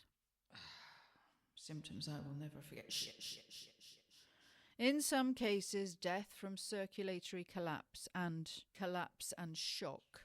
Withdrawal symptoms are immediately relieved by administering a sufficient quantity of opiates. The withdrawal symptoms reach their peak on the 4th day, then gradually disappear over a period of 3 to 6 weeks. The later stages of withdrawal are marked by a profound depression. The exact mechanisms of addiction are not known. Still to this very day, not known. Dr. Isbell has suggested that junk blankets the cell receptors. This cell blanketing action could account both for the pain-killing and the habit-forming action of junk. The way in which junk relieves pain is habit-forming, and all preparations of junk so far tested have proved habit-forming to the extent of their effectiveness as painkillers. When the cell blanketing agent is removed, the body undergoes an agonizing period of reconversion to normal metabolism. Okay, so I just want to comment. Have I now reverted to normal metabolism? I haven't had any junk for 4 years. These are questions I'm asking myself. The question as to what sort of persons become addicts has been answered by the Public Health Department, quote, anyone who takes an addicting preparation long enough. 4 to 6 months of use is enough to establish full addiction. I was taking it very young, not voluntarily, and then later, sort of voluntarily. I just knew that it fixed me. They discontinued Distalgesic. Okay. Addiction is an illness of exposure. By and large, those become addicts who have access to junk. In Iran, where opium was sold openly in shops, they had 3 million addicts. There is no more a pre-addict personality than there is a pre-malarial personality, or the hogwash of psychiatry. Parenthetically, it is my opinion that 9 out of 19 psychiatrists should be broken down to veterinarians and their books called in for pulping. To say it country simple, most folks enjoy junk. Having once experienced this pleasure, the human organism will tend to repeat it. The addict's illness is junk. Knock on any door. Whatever answers the door. Give it 4 half-grain shots of God's own medicine every day for 6 months, and the so-called addict personality is there. An old junkie selling Christmas seals on North Clark Street. The priest, they called him. Seedy and furtive, cold fish eyes that seem to be looking at something other folks can't see. That something he is looking at is junk. Cold fish eyes that seem to be looking at something other folks can't see. That something he is looking at is junk. The whole addict personality can be summed up in one sentence. The addict needs junk. He will do a lot to get it, just as you would do a lot for water if you were thirsty enough. Cut. I was on junk for almost 15 years. That's Bill, not me. I was on for 20. I was on junk for almost 15 years. In that time, I took 10 cures. Abrupt withdrawal treatments and prolonged withdrawal treatments, cortisone, tranquilizers, antihistamines, and the prolonged sleep cure. In every case, I relapsed at the first opportunity. Why do addicts take a cure and then relapse? I think on a deep biological level, most addicts want to be cured. Junk is death, and your body knows it. Apomorphine is the only agent I know that evicts the addict personality. My old friend Opium Jones.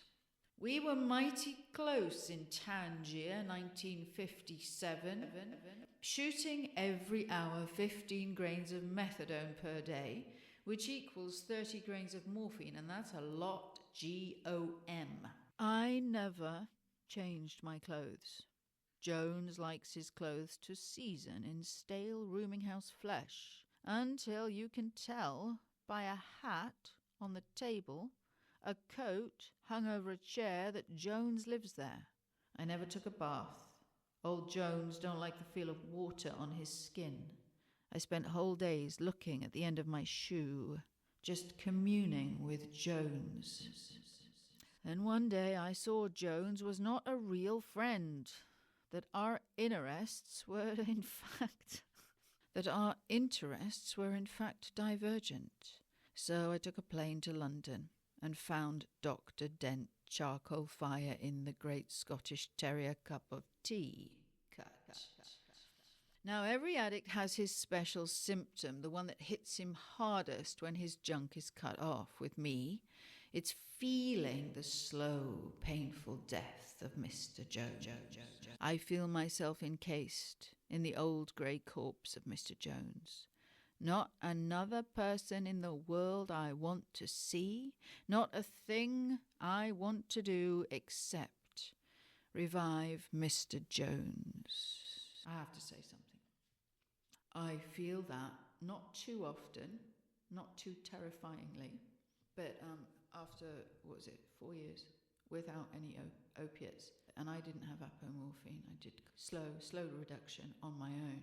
Every now and then, the nostalgia for Mr. Jones, as Bill is calling him, because it is an entity that's very important to remember for me.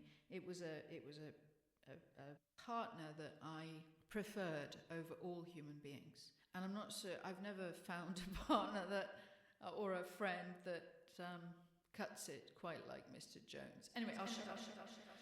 Not a thing I want to do except revive Mr. Jones. Cut. Third day, cup of tea at dawn, calm miracle of apomorphine. Most cases I can't write a letter for a month, and here I was writing a letter on the third day and looking forward to a talk with Dr. Dent, who isn't Jones at all. Cut. 3 days later I left the hospital. I went back to Tangiers, where junk was readily available at that time. I didn't have to use willpower, whatever that is. I just didn't want any junk. The apomorphine treatment had given me a long, calm look at Mr. Jones, standing there in his shabby black suit and grey felt hat, stale rooming house flesh, cold undersea eyes. So I boiled him in hydrochloric acid. Only way to get him clean, you understand. Layers and layers of that grey junk rooming house smell. I went back to London in 2016. It took me another 8 years to actually come off. Apomorphine is made from morphine by boiling with hydrochloric acid, but its physiological action is quite different. Morphine sedates the front brain. Apomorphine stimulates the back brain and vomiting centres. Cut. When Dr. Dent started using the apomorphine treatment 40 years ago, all his patients were alcoholics. Cut. Apomorphine is not an aversion treatment. It is a metabolic regulator. The treatment is fully described with dosage in Dr. Dent's book, Anxiety and Its Treatment, published by Sheffington in London. Admittedly, the treatment of 50,000 addicts would be expensive, but we are already spending millions of dollars on programs of treatment and control that do not work. And he wrote that in 1962, and now I know that by the time I got to treatment, which did not work, which was a method of control that, I'm lucky to be alive, let alone free from drugs. What a total trap that was. The program of recovery assigned to people like me by the medical industry.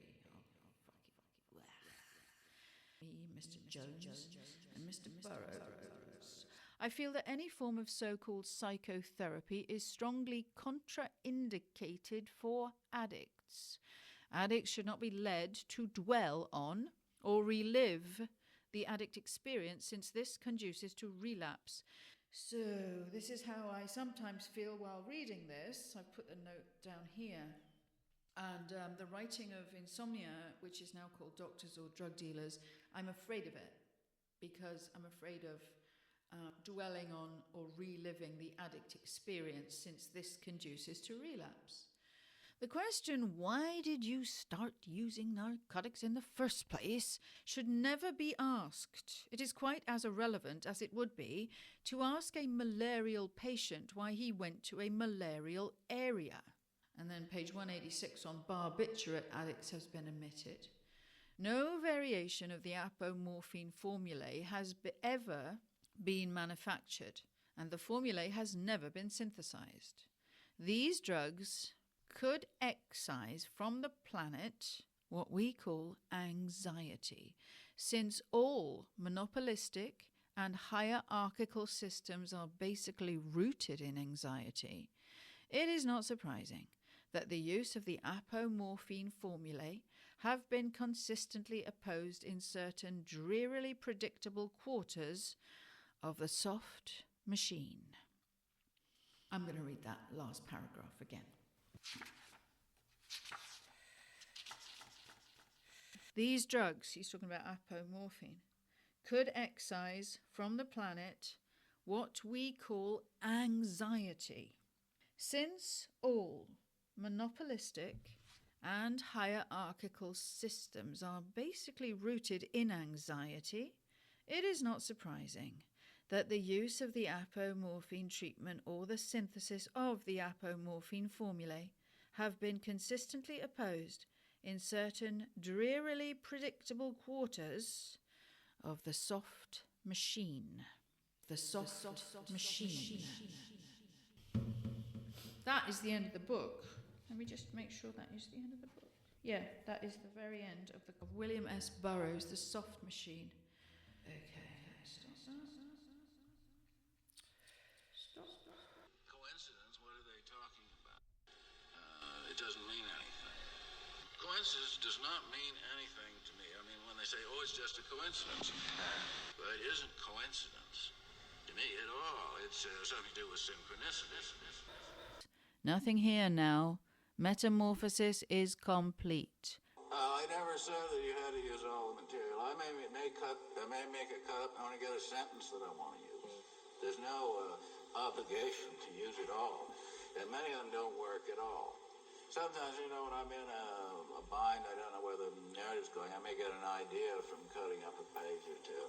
See, something that works very well for one writer doesn't necessarily work for another at all. So I just look at the first draft as sort of a sketch, like a rough sketch. And then I go over it, usually 3, often 4 times. Sometimes more, depending on the... Straight narrative is sometimes pretty easy if you're really in the flow of it. I sometimes only have to do that about 2 times, but description is another matter that's difficult. So I do a lot of revising, yes. Okay. Brief comments on the soft machine. Well, hardly. I was using a lot of cut-ups in there. I think perhaps too many. I was just starting to use the technique. And writers can get interested in a technique and carry it too far, I think, as like James Joyce in Finnegan's Wake, spending 20 years on the great book. Word to the wise guy. A word to the wise I guy. find it difficult to read Finnegan's Wake. Old friend came and stayed. Nothing here now. Metamorphosis is complete. That isn't a coincidence to me. That is much more than a coincidence. In fact, I think coincidence Nothing is a here meaningless now. word. Metamorphosis is complete. William Burroughs. William Burroughs. To me, I mean, when they say, oh, it's just a coincidence, but it isn't coincidence to me at all. It's something